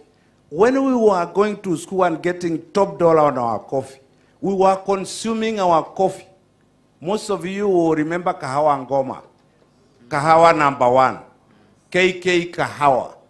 Those were our coffees and they were available. Today you go to the kiosk here, you will not find coffee there. You won't find. You would have found a Nescafe imported from other places. Our coffee is not there, Your Excellency. Yet our farmers are getting cents for coffee, which we ought to have done in Meru here. So I want to congratulate you, CS Korea, for what you are doing. Let us get those low grades which fetch nothing out there.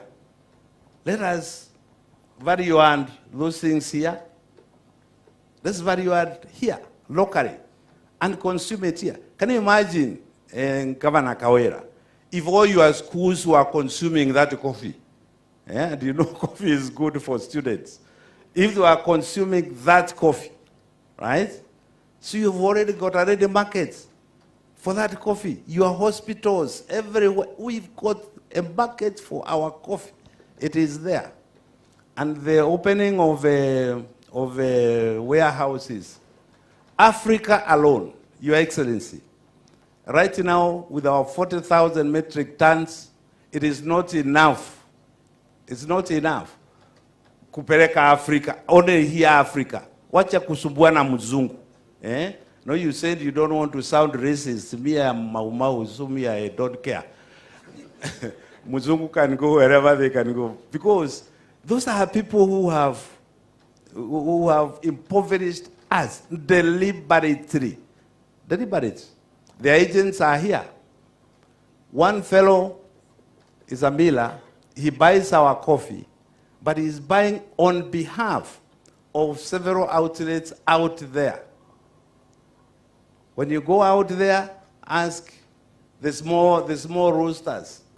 There's one roaster, I mentioned that to Mheshimiwa Cherugui, who showed me invoices of how much he had bought Kenyan coffee. I didn't know that Kenyan coffee is bagged coffee. Even the lights are there. And he was buying that coffee at $1,200 a bag. Right? When you check where the bag came from, maybe at the auction here it was something else. Check this if you want to prove me right. When we have sold our coffee at the exchange, by the time it gets to Mombasa, nataka uende Mombasa when it's being loaded, and check, you will not see a bag labeled Kenya AA, or Kenya B, or Kenya PB, or Kenya whatever. No, all of it is Kenya coffee. Fellows who will buy our coffee, some at whatever price, then all of it is bagged together.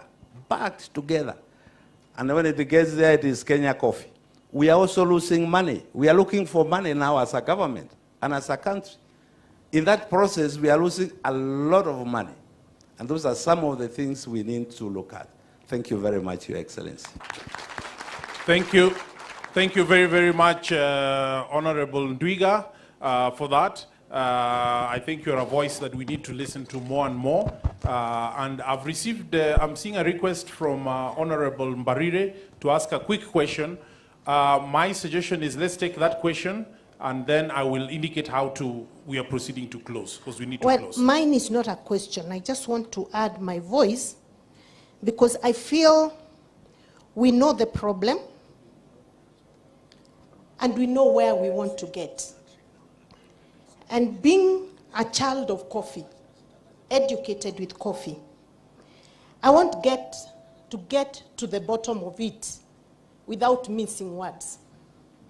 One, our coffee sector is predominantly 3 companies. And I'll mention them. I don't know why we don't want to mention them. We have Newman, we have Econ, and Sukafina. Or is it Sukafina, something like that. They mill in the following companies. Newman has a milling company called NKG Coffee Mill. Ecom has a milling company called Central Kenya Coffee Mill.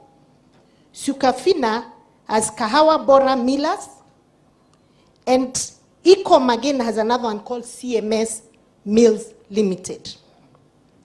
The same companies transform themselves into marketers. Ecom has a marketing company called Coffee Management Services. Newman has a marketing company called Tropical Farm Management. Sukafina has one called Suka Sustainability. Ecom has another one called Oaklands Coffee Management. Ecom has another one called sustainability management. Then they move ahead and become buyers. Newman has one called Ibero, a buyer. Ecom has one called C. Doman. Sukafina has Kenya Coff Limited. Now, if we don't deal with those cartels, because those are the cartels we are talking about, we will be wasting 2 days here pretending, talking, going round, and we are not mentioning those names. I have mentioned them. Let me see what happens to me today. It's about time we face those people on the face and tell them enough is enough. So stop going around these stories. And they come every time key ministers are appointed. All they do is go to them, and I'm very happy these ones have said no. Go to them with briefcases with dollars. And then they stop taking care of the farmers. So today I want to know, are we dealing with these cartels or not? And if we are dealing with them, how? How are we dealing with these cartels? Because let me tell you, we cannot continue to lead farmers who are suffering, not because they don't work hard, because we have cartels who have taken over even those cooperative societies. They make sure these cooperative societies never work. When there are elections, their chairmen, they prefer, they finance them, they give them money to take their coffee to be milled in their milling companies. We must deal with them squarely. And that is what I want to hear happening today. Otherwise, mutuambie hatuwezi, na muambie deputy president hamwezi, tutoke twende. Na tusidanganyane hapa. This is a problem. Let us face it today. Thank you very much. Let's have a round of applause for Honorable Governor Cecily Mbarire. Your Excellency, this takes us very, very well as a segue to our next panel, which is basically going to be led by the governors. But before we do that, I would like us to put our hands together for our panelists. PS. No, just a moment. Yes. I think Cecily Mbarire said something very important. Let me, And it's important we all give the commitment to Cecily Mbarire, because Linturi here is a licensing authority, and he may want to say something about that. Excellent. So let us have direct responses to what Honorable Mbarire has said. From where you sit, what are you going to do? yeah, thank you very much, and I'm very proud of Cecily's Mbarire's courage and really mentioning up those people that are really trying to fleece our farmers. I was trying to ask Kuria, because this is the first time to hear about these companies at my level. But why are you shouting? I'm telling you, when this conference was brought here, and I think the deputy president said, Meru is a country of brave men.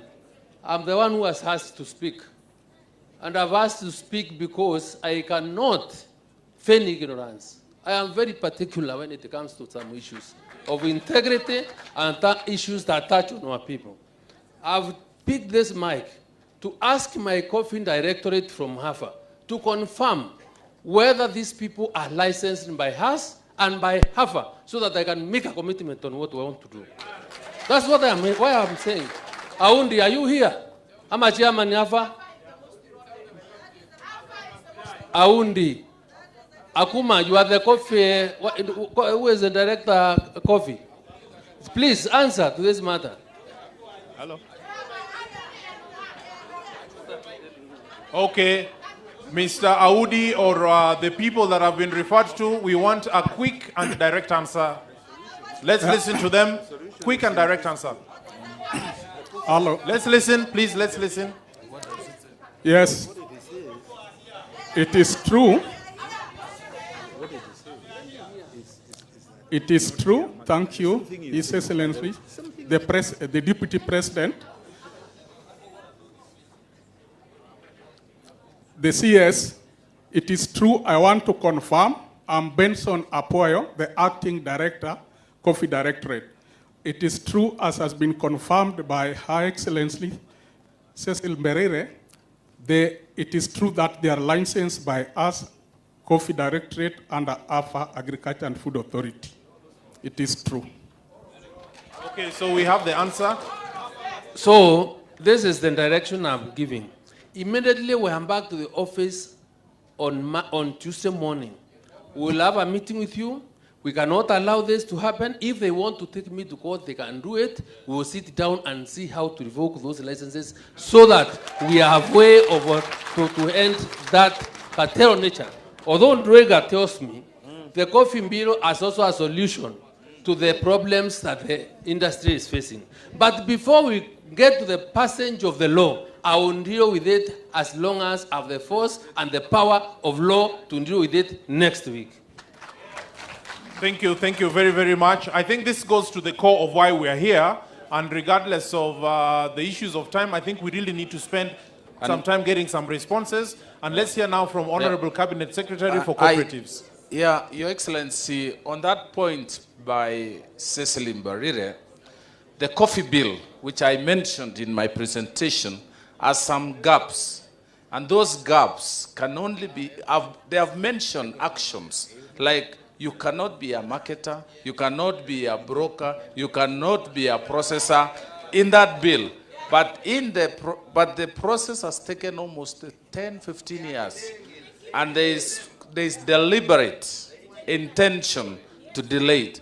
So for us, Your Excellency, the direction you gave, immediately after we are done here, we will convene and redo. And I believe the drafters are here. We convene the Office of the Auditor General, of the Attorney General, and also parliamentary drafters and Senate drafters. We ask them to come so that we can pick these issues and capture them in the law. My colleague here has committed that he can handle them administratively, but that could be short term because they will frustrate again through the process. But still, Monday and Tuesday, if you take that action, honestly, we can begin to feel and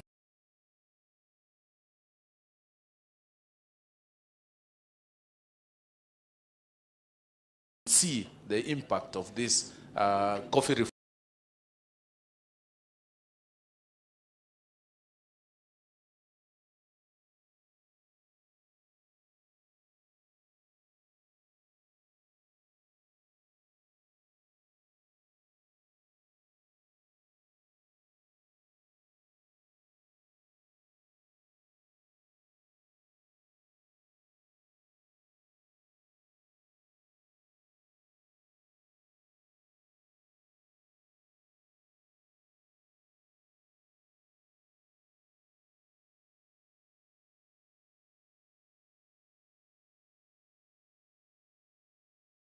Short. Your Excellency, what's the chairman of cooperatives? Hiyo nitasema, you know I'm not looking for votes anymore, except kura yako ndio nitakutafutia.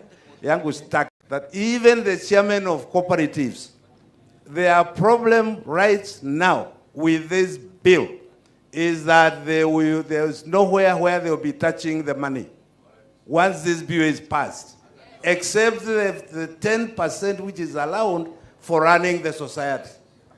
They will give you all other excuses. And you know, I don't know whether you wonder why this bill is, why there is all this harambaru yote na coffee bill. It is because the interests are very, very, very high all over. Even our own members of parliament, some of them have told me, unajua naambiwa na watu wetu hii kitu ispite kama finance bill. Hata ya kahawa wengine wanaambiwa ispite. Because those chairmen now, there's no way they will touch the farmers' money once we pass this bill. Thank you very much, Honorable Ndwiga, for that. Let's hear from Honorable Moses Kuria, specifically on the issues as raised by Honorable Mberere. I want to thank my sister Ses for being very bold and courageous. And kweli ugali inatoka kwenye unga, sababu tumesikia Njagi wa Mbalile tena. Now, what will happen next week after CS Mithika Linturi takes his action? And I want to support him. Sheria ifuate baadaye. First take administrative action. We have agreed with the CS Mithika. He's going to revoke all licenses, everybody apply afresh. Yeah? So that we start from zero. Kila mtu akuja alete kesi yake. Now, as it happened to Derito Gachaungwa, what will happen, these people start telling us, hii kahawa huko auction, it is not going to be bought. Ama silikuwa liduga. The same intimidation.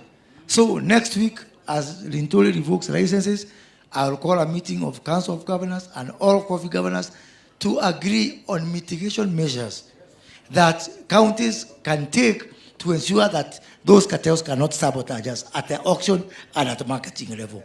Finally, and I've seen the majority leader is here, is these people also, they become financiers. They also, is a marketer, umesahau hapo says, they are also the lenders. They give you money loans and they give you in dollars. They give you in foreign currency and you have to pay in shilling. And you know how the currency is. That's the biggest enslavement there is. So I want to ask Honorable Kimani Ichung'wah to go and look at the budget again with Dede Nyoro. Let us put more money in AFC and in commodities, in coffee fund, so that we are able to replace those people, so that we can give our cooperatives money that is affordable. But I want to warn governors, even if we put money in the coffee fund and in AFC, those chairmen of cooperatives don't want that money because they get a commission and a kickback from those Akina Sokifnaf and those other lenders. So it is up to you now also, do your bit also, reining on those people and make it illegal immediately for any cooperative to take money other than from AFC or from coffee fund. Thank you. Thank you, thank you, thank you, thank you very much. I think now we are winding up this session. I think it's been a very good session. We are having further sessions coming up. You can ask the questions then, but I think it's really time for us to be able to proceed. And I really want us to give a round hand of applause to our panelists as they take back their seats. They have really done a good job today. Thank you very, very much. And as I leave, I want us to just have one last reflection as I leave. We've been talking about high-value coffee and so on and so forth. When I Googled my phone right now, I noticed that Walmart is actually selling things called Nature-Wise Green Coffee Bean Extract for weight loss. $21 for 30 capsules. I'm seeing VitaPost Green Coffee Plus Supplement for weight loss, 60 capsules, $28. Why don't we also, in addition to coffee being drunk, what we are calling the low-value beans could actually be input for pharmaceutical products that can actually be marketed. We get the active ingredient from them and sell them at $30, $40 as part of that value proposition. Thank you very much for your attention.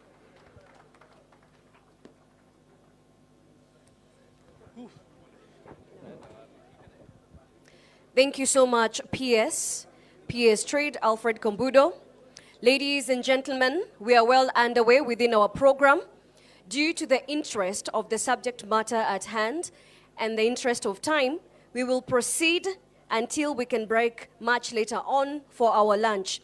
At this juncture, ladies and gentlemen, of course, we have had all integral parts discussed by our honorable cabinet secretaries, the ambassador from the Ministry of Foreign Affairs, and the chairperson of the Coffee Reforms Committee, Honorable Jeru Ndwiga. At this juncture, you probably have heard that we have about 70% production of coffee from small-scale farmers. And indeed, those are the most key and integral people when it comes to proper reforms. At this juncture then, we will be covering an area pertaining to the farmers. Yesterday, we had a long day and day-long meeting with the farmers to discuss exactly what they would want to see changed within the coffee sector. Our plenary session now will be based on what do the farmers want to see and how do they want to get there. Tunajua kwamba 70% ya kahawa ambayo inatengezwa hapa nchini ama inakuzwa basi inapandwa na wakulima wadogo, na hao wako hapa. Kwa hivyo basi tutakuwa tunapata wakulima hao watueleze kinaga ubaga basi ni nini walipata kujadiliana jana na ni vipi watapata kupata hayo mabadiliko. Wacha ni muombe sasa mkulima ambaye ni John Mushwe kutuongoza katika ratba hii. John Mushwe.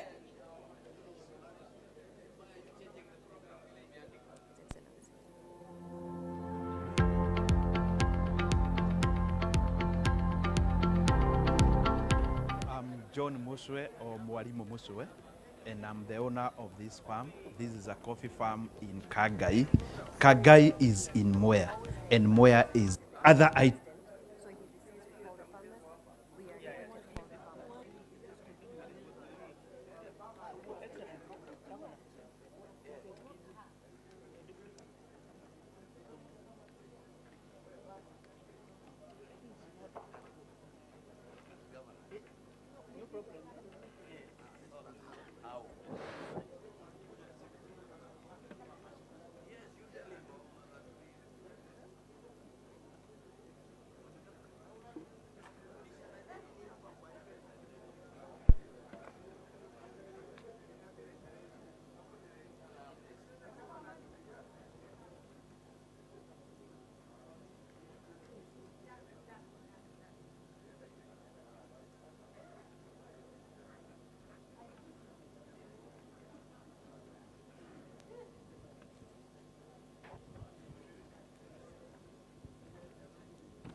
Now, asante sana. Thank you, Excellency.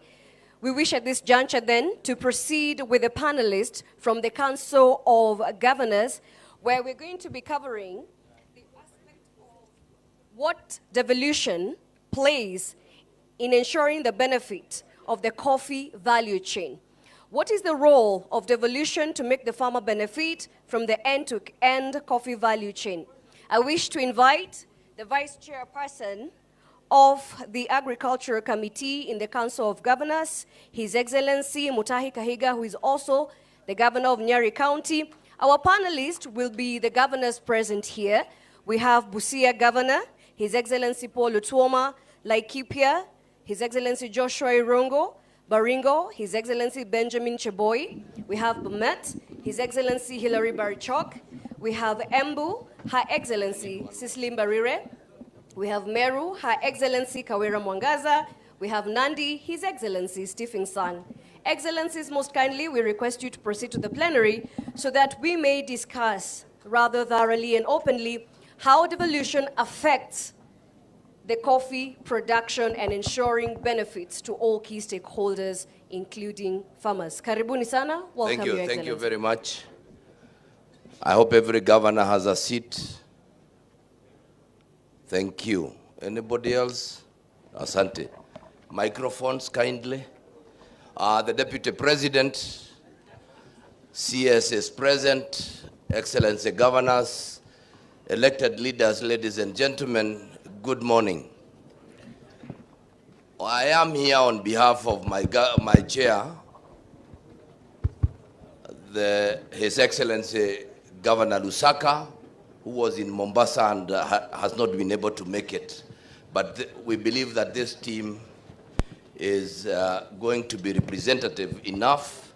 We want to appreciate the speakers who have spoken before us. And I would want to begin by introducing our whip, Governor Sang, who is seated there. We have our governor, our chair emeritus of agriculture, Governor Muthomi Njoke, who is now currently the chair health. We have Governor Benjamin Cheboy from Baringo. We then have Professor Barchok from Bomet, His Excellency, who you have heard is doing a lot with tea. We have the host governor, Governor Kawira, Kawira Bishop Mwangaza. And then we have the one who has just blown the house. The tough lady from Embu, our chair, UDA, and also the governor of Embu, Serire Barire, and I remember I am reminding her the president told her she belongs to somebody, to Kae Square.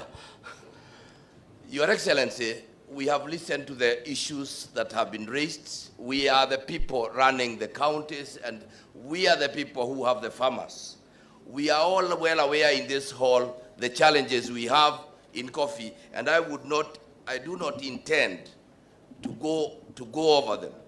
But we need to ask ourselves, now that we are in a devolved system, what is the role of devolution to make farmers benefit from end-to-end coffee value chain? I don't think I have any better team than this team I have here. And I'm going to challenge them on a few areas. I will give them a specific area on which they speak so that we are guided and we do not waste a lot of time. I want to begin by asking our Chair Emeritus. We all know that we have quite a lot of challenges. We have the issues of poor governance that has been mentioned here. We do not know whether the men and women running our cooperative societies are perfect in what they are doing. We have the issues of aging coffee trees, it has been mentioned, poor farming practices, coffee marketing and price volatility, which has been ably spoken about by Cecily Mbarire. We have limited value addition, and the invasion by the sector cartels that has just been spoken. I have the following questions for you. Governor Sang, how can county governments and stakeholders work together to improve market access for Kenyan coffee, ensure fair prices, and mitigate the impact of price volatility? And as you think about that question, Governor Muthomi, how can we collaborate with the research institutions and extension services to provide farmers with up-to-date knowledge and technology for sustainable coffee production?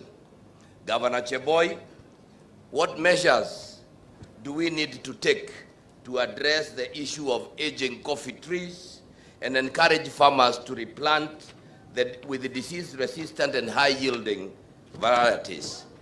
Professor, I don't know how much coffee you grow, but please tell us, how can the coffee sector in Kenya leverage technology and digital platforms to streamline the supply chain, improve traceability, and enhance transparency?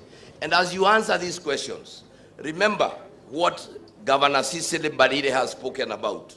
That is the shell under which we are operating. I also want to talk to Bishop. What would be the role of counties in the digital transformation, especially for coffee factories?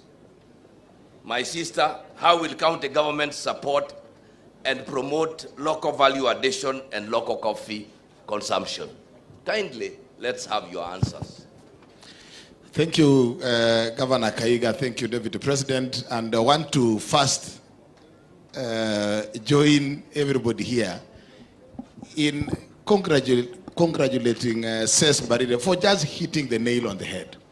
Your Excellency, these 2 days is valuable time from the counties and from everybody seated here. But I think we will do a great disservice to ourselves if we are going to just go through the program and deal with the superficial issues. We must just be honest with ourselves. The question directed to me in terms of marketing and the pricing. Clearly from the discussions that we had just here, there is the whole question on coffee starts and ends with conflict of interest. Conflict of interest. How do you allow one individual to be the one who buys the coffee, the one who finances the processes around coffee, the ones who mills, the ones who market, and the ones who buy, all the same, and it's one individual? And this has been allowed by the law.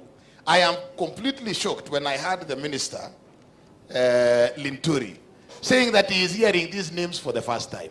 Clearly there is a problem there. If your own directorate has been able to license all these, and as a minister you are hearing for the first time, it tells you that the cartels within the ministry and within this sector are playing at a very different level.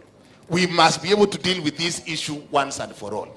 And I think as county governments, we are at the point where we interact with our farmers.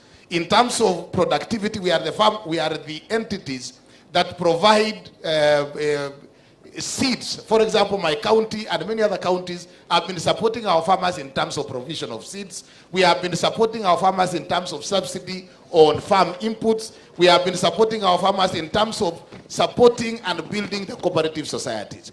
But I think our role, if you look at once you license these brokers, these millers, and these marketers, you reduce the participation of county governments.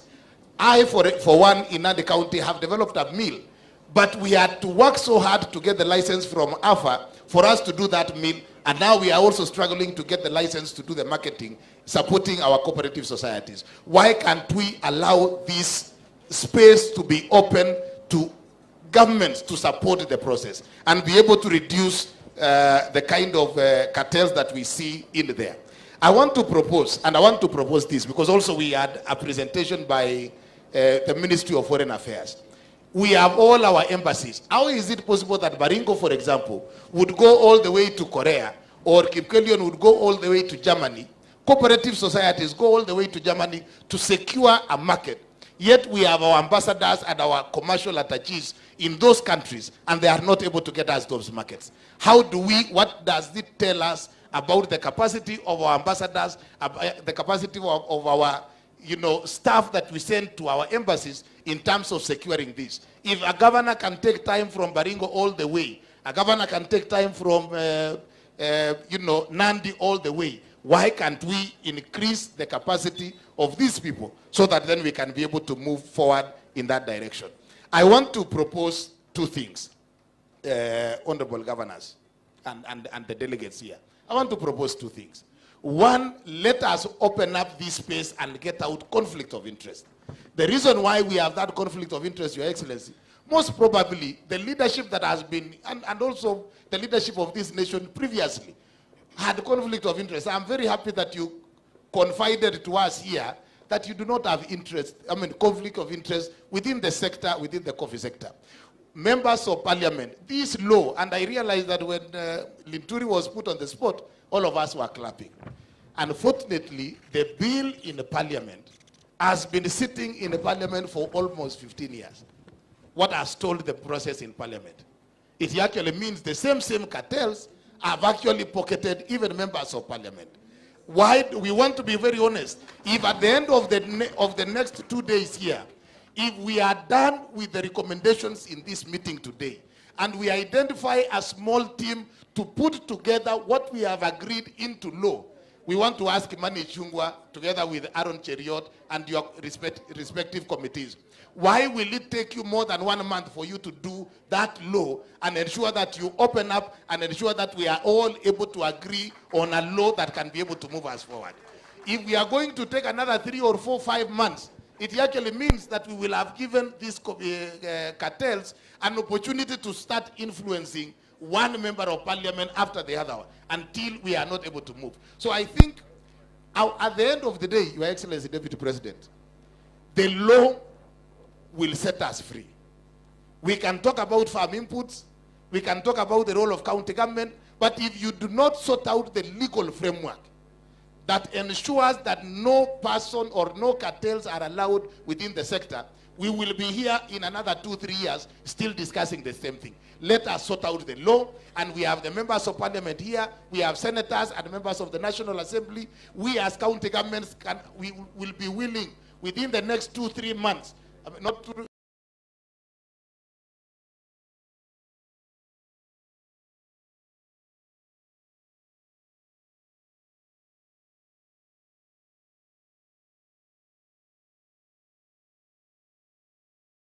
two, 3 months, but 2-3 weeks for us to organize forums for public participation on that law, so that then we can move here. Officers within our counties, when you discuss with them how to deal with these cooperatives and ensure compliance with the law, they will tell us that they report to somebody called commissioner, is it commissioner of cooperatives, who is an officer in Nairobi. We do not know. These are cooperatives within Nandi County. Why am I being directed by a commissioner of cooperatives in Nairobi? We must be able to also deal with that particular element, so that then we can be able to devolve, allow us to deal with our cooperatives, allow us to re-engineer our cooperatives. If we want to put money, I am not going to put money into a cooperative society that I have no control over, that I cannot be able to audit. Why will I put money there? So if we can open up, you will actually allow county governments to continue budgeting and put resources, because we know those resources are going to be into good use. But otherwise, if you are shielding county governments out of the running of cooperative societies in terms of auditing, then we cannot be able to put our resources as county governments. So basically, from my perspective, it all lies on conflict of interest and the law. If we can fix the law, then allow us to continue doing that which we have to do. You have already done inputs, Your Excellency. The national government, you have given us, for the first time in almost 10 years, coffee farmers are benefiting from the subsidized fertilizer. Previously, it used to be only maize farmers. Now you are already supporting it. So really, we must allow the legal framework to be reviewed, and let us do it within the shortest time possible. What Says Marina has done, as I can tell you, if we don't sort out within this window of 1 month, 1.5 months, the same cartels will regroup. They might even get to our county assemblies. They might get to the National Assembly. Why don't we use this window of goodwill from the president and the deputy president for us to sort out this law and ensure that within the next 1.5 months, we have sorted out the coffee once and for all, and we allow ourselves to move forward. Thank you very much. Thank you very much. He is a lawyer. We allowed him to a few more minutes. Chair Emeritus. Thank you very much, our Vice Chair. From the onset, I want to say that, yes, research is critical, but there are things that don't need research in our coffee sector, even before we go into financing that research. That everybody in this room who has coffee producing constituency or county knows very well that we have an aging set of production parameters as far as value chain is concerned. If you look at the average age for the farmers, the two of coffee in our counties, you will notice that youth are predominantly absent. If you look at our production technology, you'll notice that it's outdated. It is critical that we get our youth to be interested in engaging themselves in coffee farming. And I want to ask you, as we proceed, if we have noticed around our counties when we have elections for the cooperatives, they attract more interest than the seats of MCAs and members of parliament, even the financing is bigger. Why would a cooperative chair of a factory or a cooperative society spend more money than an MCA or member of parliament in ensuring they're elected? That is where the rubber hits the road, and I'll tell you why. Almost every county in the coffee producing zones have milling factories now, or they have millers. But it is not all the farmers who want to mill their coffee in those mills that they have actually used their resources to put together. Half of them go and mill outside. Where do they take their coffee? Why is it that we allow them to take their coffee outside? It is very simple, because we don't have a law that caps them from taking the coffee outside. Where do they take the coffee? Of course, they take them to the same cartels that we've been talking about. So as if we do the law, we need to have a law that caps the farmers from taking away coffee from their counties and go mill it somewhere else. Because there's power in numbers. You have a factory where you have cooperative societies, like 49 of them. 20 are milling in your miller. The other 29 are out there with the cartels we're talking about. You will definitely not have the value of numbers, and therefore they will fetch the less value, or they do not fetch good value for money because of their small numbers. On that particular issue, the war on the pricing of coffee is one on grading. Where you do the grading and capping is usually the millers. When you allow your coffee to go and be capped and graded by somebody else, and you're not there to see, and they give you grades on paper, how do you know that is the right grade? Because that is what has been happening. Your Excellency, that is where we lose it. Because the moment we allow that coffee to go and be graded somewhere else and capped somewhere else, the results we get is just what we are supposed to believe by faith. That is what grade was all about. And that is one of the reasons why we should ensure, and I can see my cooperative chair here, he knows what I'm talking about, all farmers must mill in our mills in the counties. We can fix the issue of governance, if that is the case, because we cannot do mills that are going to be just white elephants when people are milling somewhere else. The other issue is that the issue of the cartel has been transacted. However, we have to appreciate that 2 or 3 years ago, our coffee cooperatives, or rather farmers, very few of them had direct access to the market just here in Nairobi, in the coffee market exchange, and coffee marketing authority. Today, most of our counties have managed to do that. However, and I want to quote my county of Tharaka Nithi, despite the fact that we've received a license to sell coffee in a coffee market exchange and in the CMA, there are bureaucracies by the same cartels there, because they don't give our farmers the code that is required for them to be able to access the technicalities required to sell the coffee. And therefore, they have a license, but they can't sell their coffee. It is time, CS Linturi, as you revoke those licenses, you fix the issues around the Nairobi Coffee Exchange and the CMA to ensure that every county which has got farmers that have got a license to sell can be able to take the coffee to the market without any limitations. The fact that they do not have probably money to get their way around there does not mean that they have to be limited. The fact that they do not have a godfather for them to access that market there, it's not a good reason for them not to be given the okay or the leeway to be able to sell their coffee. And lastly, the issue of marketing by the ministries has been talked about here. I am very happy that Foreign Affairs has been involved, but it is not enough.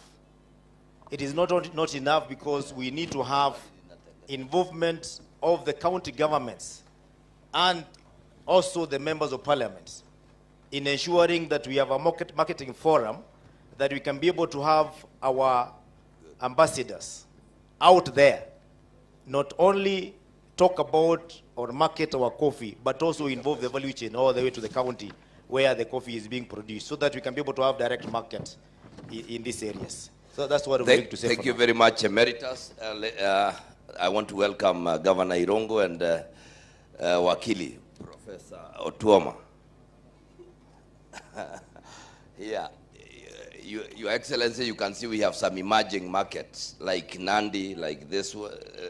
They don't have a problem with aging coffee trees. And I had given everyone a question, so I will also give you one. Now, Governor Irongo, what are proposed strategies to eliminate middlemen and cartels to enhance greater profits directly to the farmer? Think about that, because we are now with Governor Baringo. We are just a minute so that we can give our governor from Migori. I don't know whether you Busia, sorry. How many cooperative societies do you have dealing in coffee? You has only one. How do you improve its governance? I think that is well. So now, my governor, Baringo, kindly. Thank you. Your Excellency, the question that has been asked by our moderator speaks squarely on how we can increase the quantum of coffee that is produced in Kenya for export out of this country. We were just told that Uganda is almost becoming the leading coffee producer in this region. And we have reduced our coffee from 140,000 tons to a paltry less than 50,000 tons. The reason is because some of the coffee producing counties have reduced production because of change of use of land. I think what we can do is, us as governors, will need to aggressively market coffee as a product that can be sold properly, that can get money. The issue of aging coffee trees, of course, we have been, the most important thing is how do we get it back, even the aging coffee trees, to be able to produce sufficient quantities of coffee. There is an issue of extension workers.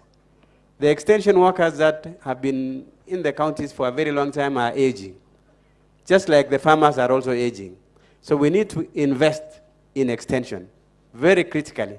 And we need to motivate farmers to open more land for production of coffee. The moment we do that, then we can be able to increase the quantum of coffee. Of course, there is a direct motivation on the issues of marketing. If we sort out the issues of marketing the way it has been addressed earlier on, and I want to thank Cecily Mbariri for what she said, then there will be motivation by the farmers. In our county, we can have as much as over 10,000 hectares of coffee. Right now, we are doing maybe about 3,000. But if we were to move to 10,000, and the motivation is only the pricing and the marketing of coffee, I would like to commit these governors here that we shall be able to sort out the issue of extension workers to ensure that there is proper training of farmers on how to produce the best quality coffee and how to improve the quantum of coffee that is produced per bush. I was elated to hear that there is a farmer who can produce 35 kgs per bush. Just that, tweaking that. And I think the only way is through the farmers, through the good inputs, through the proper pesticides, and that kind of thing. The other thing that us as governors can do is to manage the cooperative movement. We will support our Minister for Cooperatives to ensure that cooperators are properly trained on the management of their cooperatives so that we can be able to produce and market the coffee properly. Lastly, of course, our role in the integration and the value addition process. I want to agree with my colleague, Governor Njuki here, that it is critical that we process this coffee at source. And many of us have got coffee factories, coffee mills that are in counties. The challenge with these marketers or the cartels is that they come and bribe cooperators so that they can send their coffee to Eldoret, to Nairobi, and all over. We have a coffee mill in Baringo County. But getting the farmers to bring coffee to the coffee mill is a problem because of the motivation that the cartels have in getting the coffee out of the county and being processed elsewhere, knowing that they are both the processors, the marketers, the financiers, and everything that can make the prices come down. We in Baringo are lucky. This year we were able to sell our coffee to Korea. And believe you me, we got more than 600 shillings per kilo of coffee. And this is because of direct marketing. If we deal with the issues of market, then the productivity of coffee in our counties will go high. We will even beat Uganda, and we can even get close to Colombia. Finally, Your Excellency, we may need also to motivate our farmers by taking them to places that produce coffee seriously, like Colombia and the rest. I want to end there and give it to the next person. Thank you very much. As we also listen to Professor, before we do that, one time, Senator Njeru Ndwiga decided that anyone above 70 should not be in management of coffee or cooperatives. I know the backlash he got. Maybe he needs to tell us at a certain stage, because that is what Governor Cheboy has been speaking about governance, whether at 70 you are good to be a judge, but you are not good to be a cooperator. Maybe you need to think about that as we progress, and we listen to Professor. Thank you very much, Chairman. You are right when you mentioned that Bomet is not known for coffee, but tea.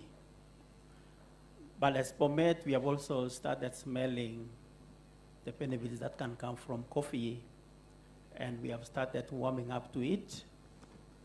And as a government, county government, we have started investing a lot in that particular area, purchasing and distributing seedlings to our farmers. And we have already 21 cooperatives dealing with coffee.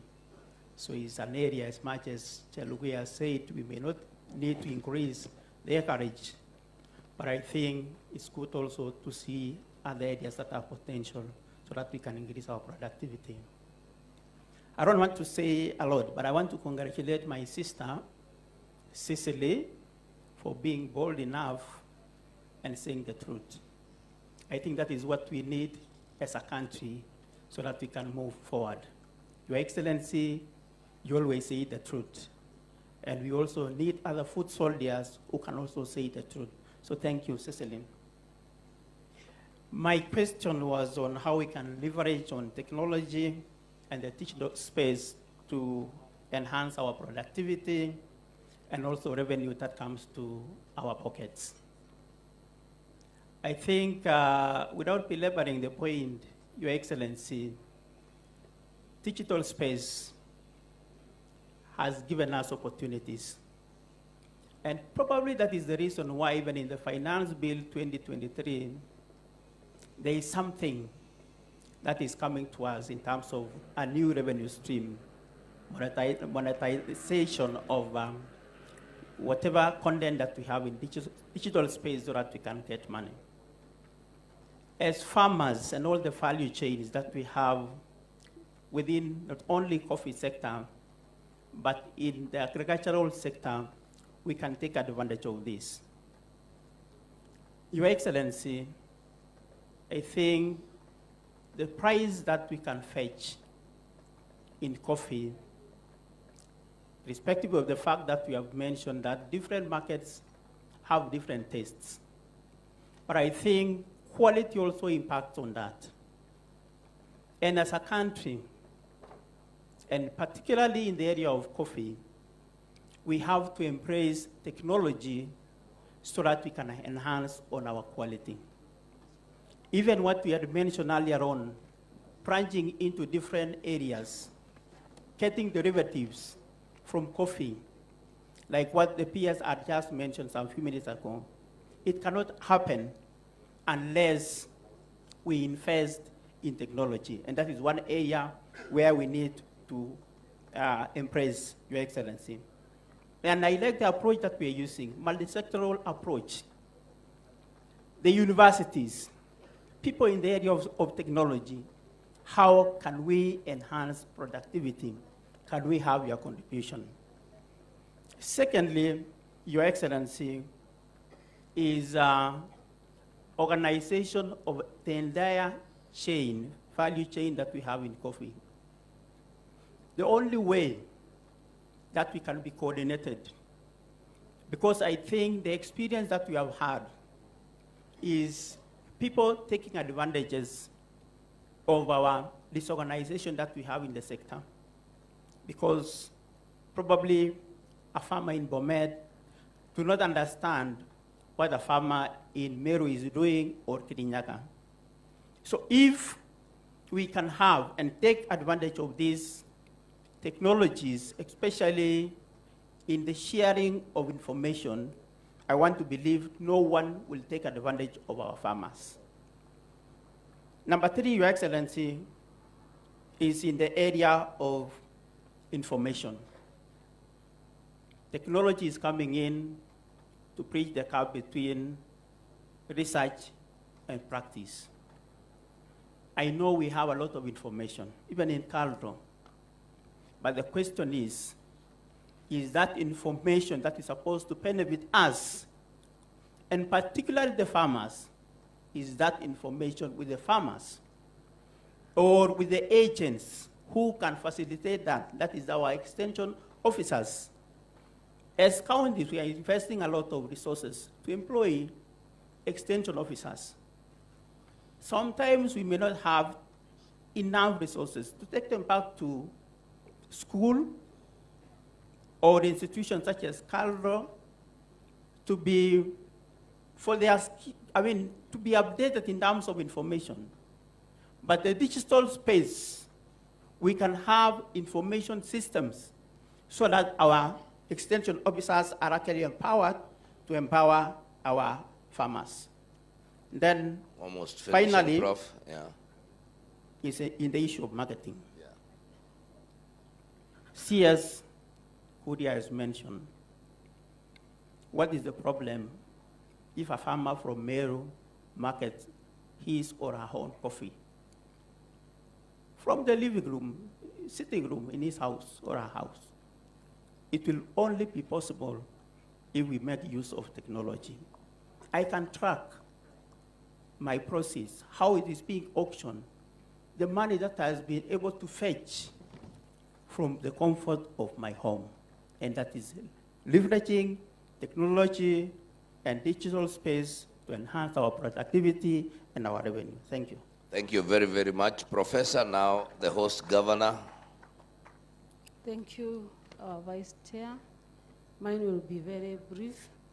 I'm asked to share some light about digital transformation when it comes to county government. And I want to go back again to where Our Excellency says from Embu about the cartels. One, when you talk about digital transformation or transformation, we talk about people who have knowledge about technology. A good example is my mother, who is 70 and above today, and those are the kind of leaders that the cartels that we've agreed that we have are forcing our societies to have. The old people that are not able to use the latest technology or cannot even access digital information. So if we address the issue of cartels, those are trickling down up to our societies to micromanage who is supposed to be the manager, who is supposed to be the chairman, who is supposed to be who and who. If we are able as the government or we agree on how to handle the cartels, the issue of digital transformation will be very easy. Because as we stand or as we sit here today, I want us to agree, or you agree with me, even though it will not augur well with some of the chairmen who we have, that the age matters a lot when it comes to digital transformation. When we have chairmen who are 80 years old, some are 90 years old, and they are the chairmen and the managers and the directors and everything that pertains to that society, then digital transformation becomes so hard for us to penetrate to assist the young farmers. And the same cartels that trickle upwards, downwards to our societies are the same people that produce or even give unto who is supposed to lead that society. Then as a county government, it's a bit hard unless we break the chain of the cartels, have young farmers who can also be engaged in leadership. I'm so surprised that when it comes to election of leaders, some few farmers are eliminated because maybe they don't have so many trees, they don't have a lot of kilos to take to the factories, and these are the young farmers that can assist us in digital transformation. So I want to disagree with the leadership down for society. The foundation of everything is very important. The genesis, the alpha of everything is very important. When it comes to leadership, if we are able to clean up the leadership from the factories or the societies, then we are able to raise our societies and also agree on how to transform our cooperatives or our business of coffee to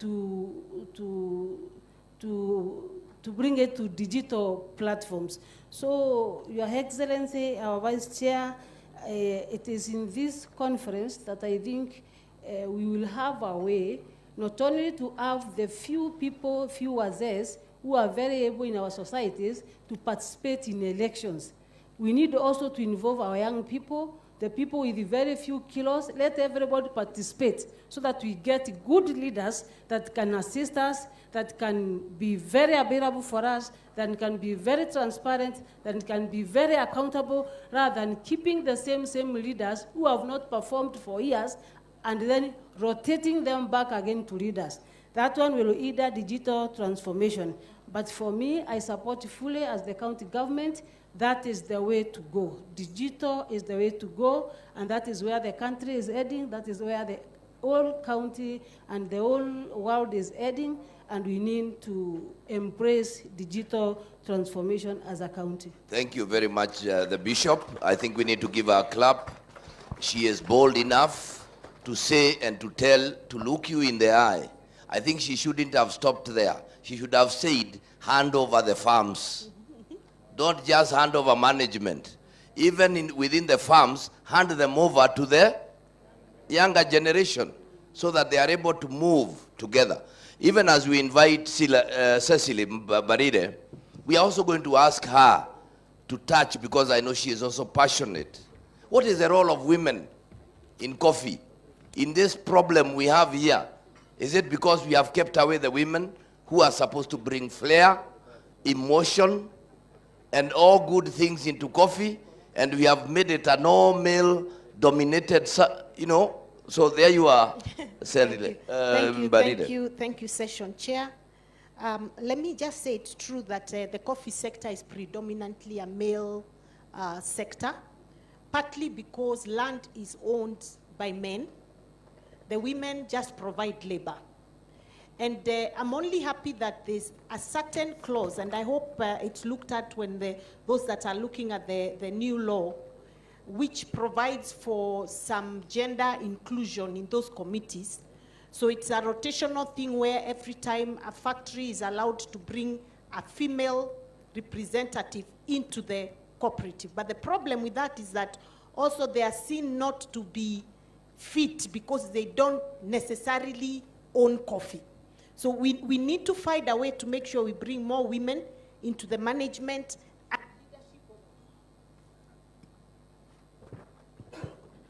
and leadership of the coffee sector, and make sure that they are well trained. I want to say that it is saddening that we are number 5 in the world, but in Africa we have Ethiopia leading at 39% of coffee. Uganda, believe it or not, is next with about 35%. Tanzania is ahead of us. And I don't believe there's anything special about those countries that we don't have. Ours is just the issue of production and management of our coffee sector. So I would like to first start by saying that, Your Excellency, I strongly believe the coffee sector now needs a special fund. Why do we need a special fund? And I know many development partners would support that. One, most of our factories are still running with very, very old machinery. The machineries that were set up in the 60s and the 70s is what they are using to date. Now, we need to improve those machineries for what is it called? Removing the pulping, yes, pulping. And buy the eco-pulpers because the old ones use a lot of water and there's a lot of waste in it. So, and those eco-pulpers are not cheap. The factories themselves may not be able to afford.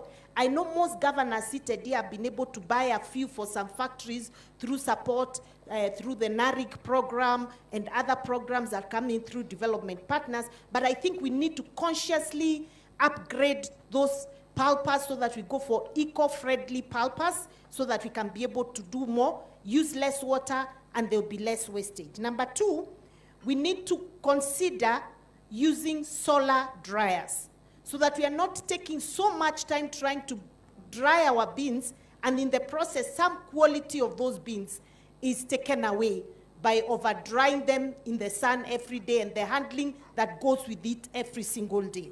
So if we can get that kind of money, Your Excellency, will be able to do a lot for our farmers. And then make sure that the farmers can access credit facilities, either for their farm inputs or for preparations of their coffee farms at single digits. At the moment, like in Embu, you'll find farmers are borrowing at 15%, 17%, 18%. It's completely unsustainable as a mode of financing. Let me go to my question on how do I think county government can promote local value addition and local consumption. I start by saying that I was very surprised because, you know, I'm just first-time governor. We held an expo in Embu County 3 months ago that the CS Chelugui and CS Kuria came. And then we also held another national expo in readiness for Madaraka, again led by the Cooperatives Ministry and Trade. Now, you'll be surprised at the value addition that people are doing in their homes in a small way. Huge and very good. So what these people need, number 1, is to be able to access the coffee and be able to do more value addition and scale up their levels of production. For example, we have KIPES, and County Aggregation and Industrial Park will be a game changer for our counties and the country at large. Through KIPES, we'll be able to do aggregation at the county level. We'll be able to give these people who are doing value addition an opportunity to come and add value to their coffee, and then we market the coffee, and then we'll be able to get more money going to the farmer. So I'm happy about KIPE. The governor is extremely excited about KIPES, and we are supporting it, and it is a partnership between the national government and the county government. National government is putting in 250 million. County government is putting in 250 million. Please clap for that great idea. That's a wonderful idea. We are hoping that through that we can be able to do more value addition, not just for coffee, but several value chains as each county is identifying. But I want to thank the national government for a very important thing they have done. They have zero-rated the packaging materials of our value-added products. So that includes coffee. Those packages are very expensive. Whether it is tea or coffee or any other product, they are very expensive. Once they are zero-rated, they make us more marketable, and we are able to compete at the world space. So, and in terms of promotion of consumption, I think each county needs to come up with an idea of coming up with their own local coffee houses. You don't have to have a Java because it's for high end. We need to have smaller coffee houses, even at village level, where we give young people a coffee maker and ensure that there's some nice work environment around there where now old wazes, mamas, everybody in the village can come and have a nice cup of coffee. I think that is what we've lacked as a country. We need to come up with a serious marketing strategy to make sure our people begin to take coffee and take it like we do tea. And somebody actually mentioned, why can't we encourage consumption of coffee in the schools? And maybe that's why we should also begin, so that our children can begin to grow with the coffee consumption culture, like is in the case in the West, so that we can make more money out of that. Thank you very much. Thank you very much. Let's give Sister a wonderful clap. I thought she would say, you don't preach a gospel you don't believe in. We should be the first people. And we ask Kawera Mwangaza to sign an executive order that there shall be, that no tea shall be served here until we leave, so that we all take coffee. Yes. Because we should be the first people. Yes. Maybe just to see, Your Excellency, let's see how many people have taken a cup of coffee in the last 1 week. Or in the last 1 week. You see, it's not everybody. Yeah? Majority of us are taking tea. So I think she has thrown the challenge to us. Let's change the way things are. I believe I still have a few more minutes for Governor Irongo and, okay, Governor Irongo, we have a few more minutes. Asante. Asante. Let me first start by congratulating and saluting the great leader, the Deputy President. As you have said earlier, is that a great leader is the one that is able to face and handle decisions, the hardest decisions. I want to recommend you because today we are here in this forum just because of a hard decision of cartels. And as my question is reflected on what should we do to increase the profit from the farmers, it has been talked by everyone. Everyone has spoken on it. It's about law, it's about alpha, it's about regulating in terms of how licenses are being given. And I'm sure that as much as our CS have given a commitment by next week, he is going to do something. I'm happy that the other day we saw what happened to KEMSA. So even this alpha, if our Deputy President as a great leader, you can take it on, I'm sure that you will save the farmers. Again, something else is I'm also happy, and I want to salute you at this forum, because of the other decisions that you are making.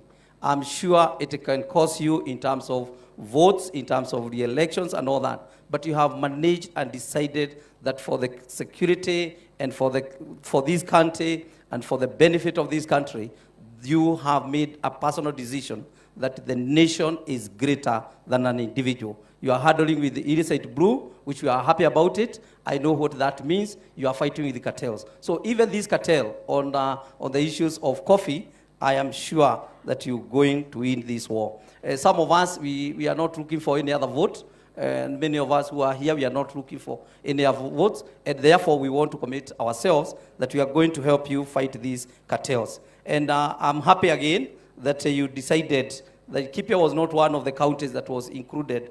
It wasn't included. And Laikipia County has never been considered as one of the coffee growing counties. And therefore, allow me first to convince and put a case for Laikipia, for many of us who are seated here, that as much as we are talking about cartels, as we are here as Laikipia, a very potential county, to many of us who are here, that we can be able to increase the productivity of this country, because the schedules, as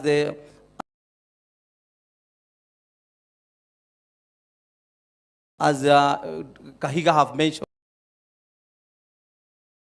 is that many of the counties who have changed our agricultural land uses to other real estates and all the other, like Laikipia County,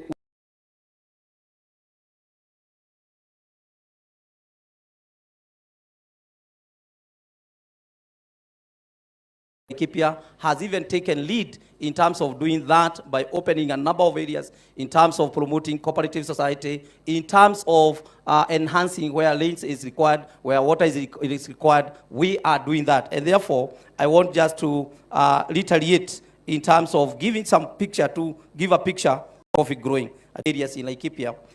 Two wards, that is Githiga and Marumanet wards in the western side of the county.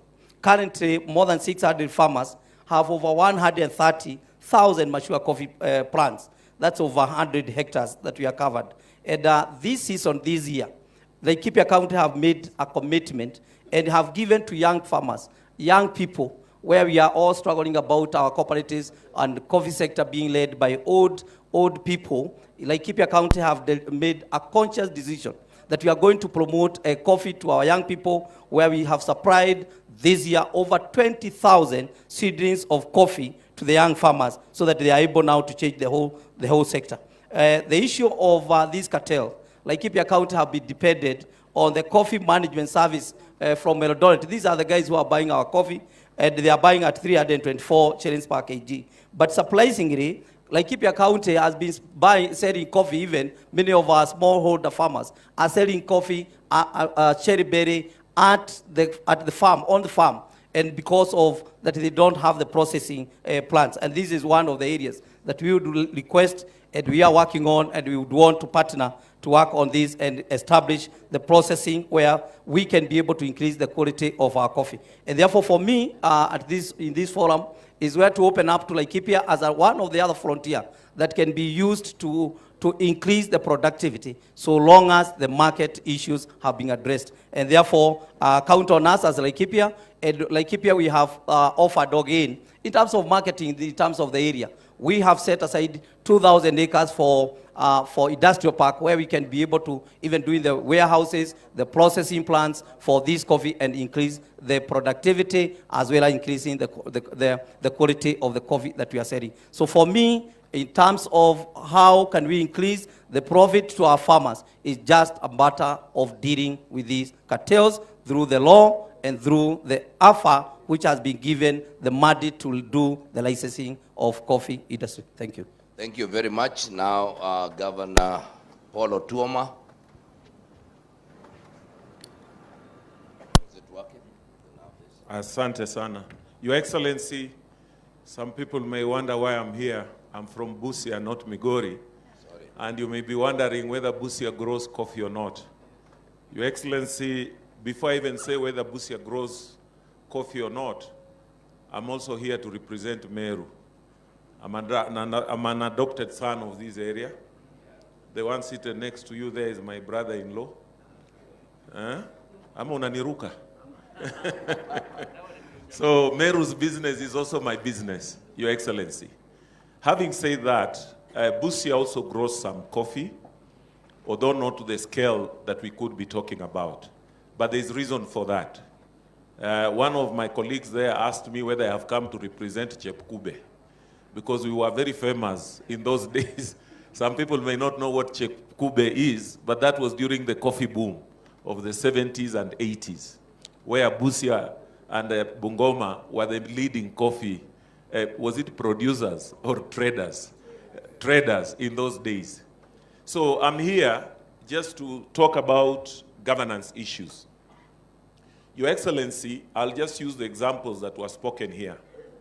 One, there was the Agricultural Committee and also the members of parliament from coffee growing areas.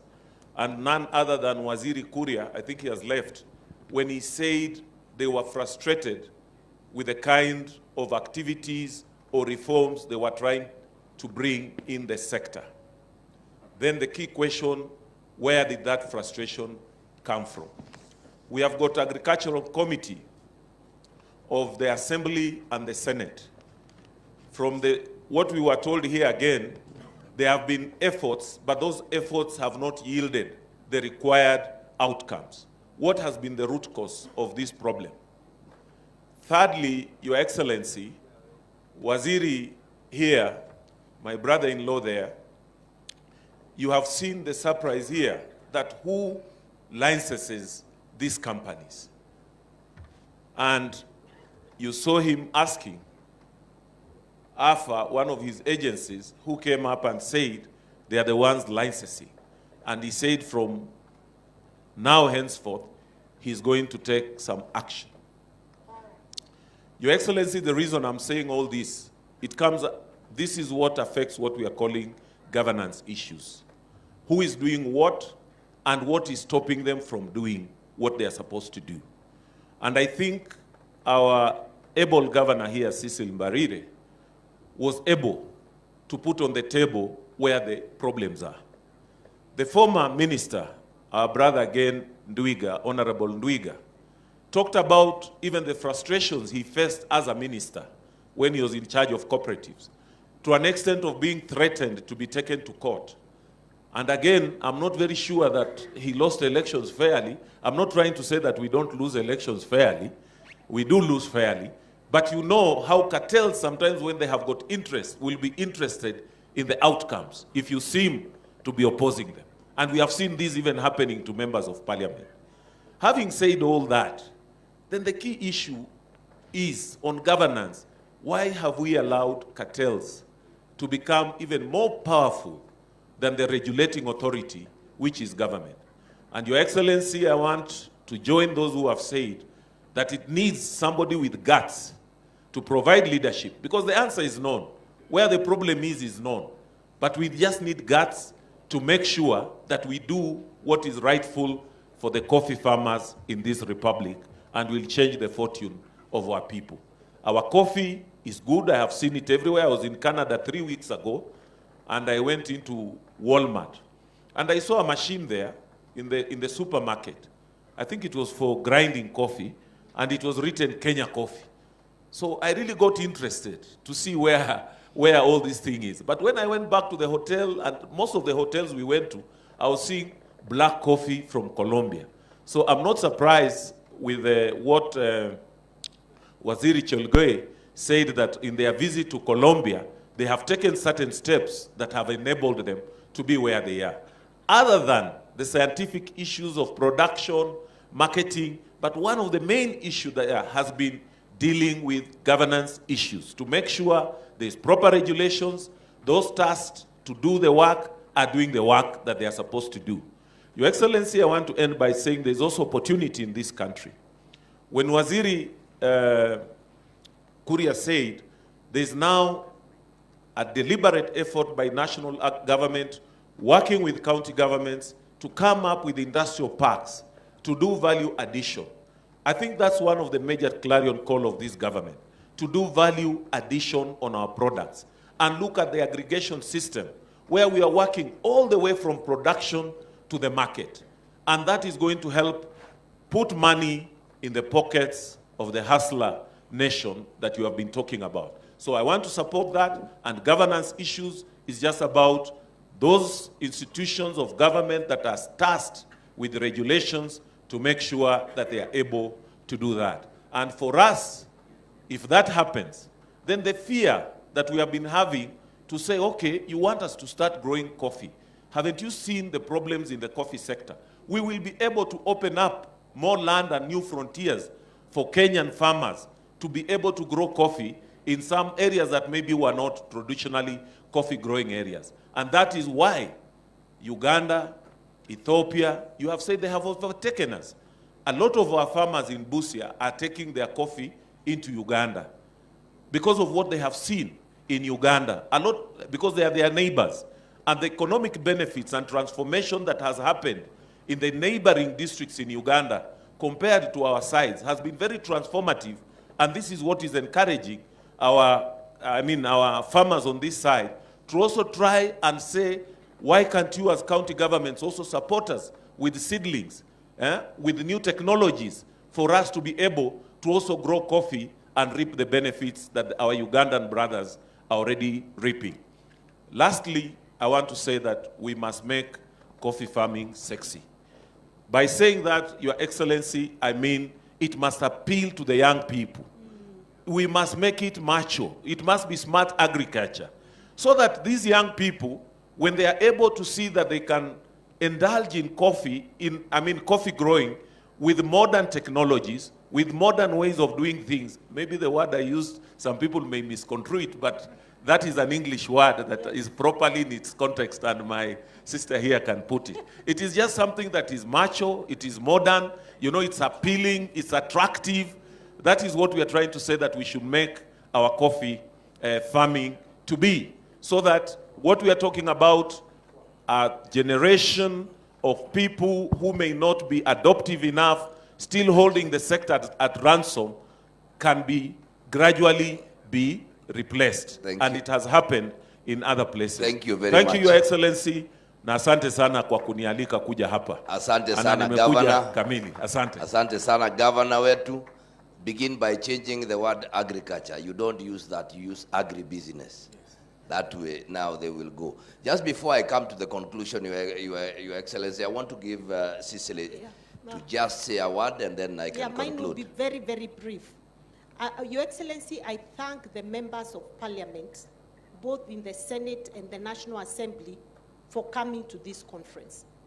Because the matter of legislation on coffee is squarely in your hands. Now, in the last Parliament, and I'm happy Dr. Chairman of Agriculture is here. He is the chairman now, and I'm also happy that Mel is here. We were with them in Committee of Agriculture. It took forever, Your Excellency, to get that law to pass. Parliament adjourned before we had passed that law. I want to request, and I'm happy the Majority Leader, Kimani Ichung'wah, is here, that kindly let us agree that between the Senate, where the bill is, and the National Assembly, in the same way we expedite important government business, that you are surely going to make this a priority going forward. So that in the next 2 months, we can have that law enacted, signed by the President, and we can start implementing the important things we are talking about right now. Please let not this session go on recess before you finish this important matter. And I would really like to hear the voice of Honorable Kimani Ichung'wah on this matter. I want to hear your commitment on behalf of the majority side, because that is where the matter is. Thank you. Thank you very much, Your Excellency. As you have heard the minds and the thoughts of the governors, we are focused, we want to work together. I would want to just mention that we want to be strong on research. We want to work together to increase extension farmers. Remember the extension services, the same way we are almost doing at UHC. If we are able to do that, that will really go a long way. Governance is key. But Your Excellency, we also have another challenge.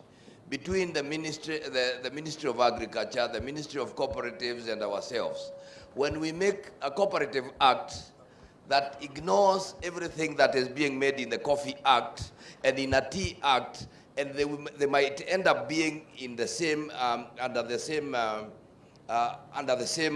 cooperatives, then we have a challenge. And therefore, we want to say this, what we can now see between these ministries is going to do wonders for us. When Honorable Mithika Rinturi was appointed, I was courageous enough that I told him I come from a place where people speak the truth. And I told him, hardly, before he was 1 month in office, the same people were already, they had set a target of 30 million to collect and bring to him to change what you have already. And I remember telling him in a meeting, we are glad he has not taken it, because that is why we are where we are. But beyond everything else, Your Excellency, it was also important for you to bring this conference here, because the enemy, the man who totally destroyed the coffee and tea, came from this area. And now you have brought the man who will reverse all that from this area. We want to wish you well. Thank you very much. Ladies and gentlemen, emeritus, you can close. Just one more. Your Excellency, we are struggling as a country with the dollar at the moment. And it is good to appreciate that when we leave our coffee in the hands of multinationals, Your Excellency, check where the bank. When we do that sale, most likely, and it has been proven, that money does not get back to Kenya. It is in German banks, it is in UK banks, but when we sell our coffee directly, that money we have paid in our accounts here, that is going to help our dollar go up. And it's not only in coffee. Even around here, I was telling Kawera Mwangaza the other day, Mheshimiwa, about these farms that are here around Mount Kenya that are taking all the water for the Meru people. Do they have a bank account in Meru County where they bank? They sell their flowers and the money is left out there. Here, it is only pocket change that is left here, and now we are struggling with dollars. So let's fix the coffee, and the dollar is going to be regulated because our farmers will be paid directly here with dollars. That's just my final thought. Right, the whip, then we close down. Just to wind up, Your Excellency, again, as we talk about end-to-end, now our coffee farmers, our cooperative societies, and county governments are starting to do value addition for our produce, and particularly for purposes of adding value, but also creating jobs for our young people.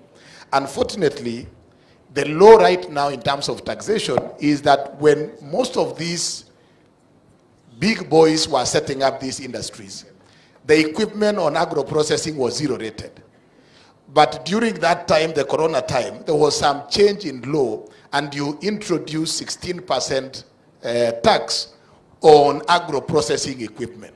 So when the small farmers are starting to do value addition and set up industries, they are competing with the big boys who are the advantage of zero-rated regime. What we will be asking you is for you to consider, as we encourage our small farmers to do agro-processing on their own, let us consider a favorable tax regime so that this does not happen. I'm saying this because when we were doing a milk factory for ourselves, we started when it was zero-rated. Our budget was okay. Midway the process, the taxes, 16% was introduced, and it meant that we had to look for an extra 62 million into our budget. So what we are asking you is that you allowed the big boys to enjoy zero-rated tax regime.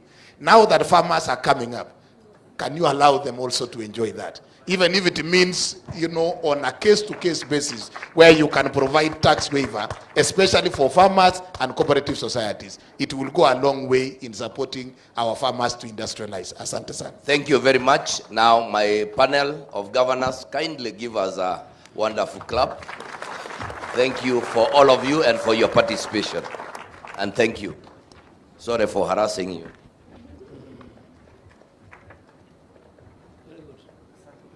Thank you, Excellency Governors, for the wonderful presentation on how devolution will positively impact the great changes that we seek and reforms in the coffee sector.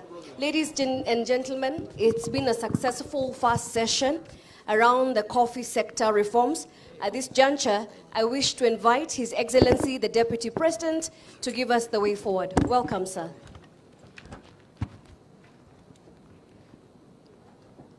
Thank you very much. I think we are making good progress. I think we want to end this session so that we break for lunch. for 45 minutes. We are here to work. If we wanted a holiday, we would have gone elsewhere. So I think since 45 minutes is good, then when we come back, we listen to the farmers. Then there is a presentation from the National Assembly, then the Senate. Then we have other stakeholders, the cooperative movement, the unions. Then we'll have a panel now by the legislators where Kimani Ichung'wah will come so that we can ask him questions. We have the Senate and the National Assembly. Because after all this we are discussing, that's where it will end. So it's better they first listen to the issues, then we'll bring them here. But I think we are making good progress. Karinda, we want to salute you for being bold. Nothing will happen to you. Si mimi niko na rais. Sijali. Those people are our business. Wewe umeongea uzuri. And because it's good to hit the nail on the head. And to call a spade, not a what? A big spoon. I think we are making good progress. I want to thank the governors. They have made very good presentation, our CSs. And I think we are making good progress. So we want to, once we listen to the presentations and the issues, thematic areas are defined, then there will be groupings now to come up with recommendations so that tomorrow we hammer everything, and by the end of the day, we come up with a blueprint that we'll discuss with the legislators, and then from there we can make progress. Who will come and pray for food so that we can break for lunch? Kairemia, wewe mama wetu. The women rep wa hapa Meru.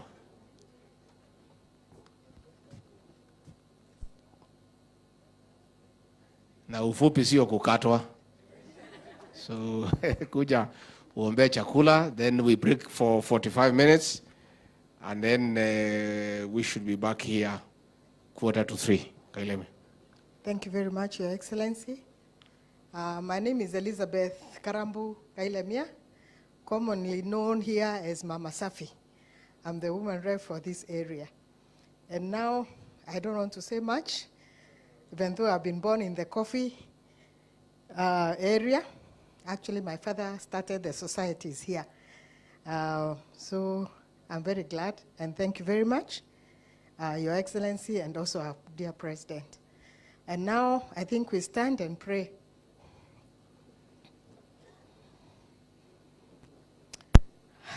Our Father and our God, in Jesus' name we come before you, full of gratitude in our hearts.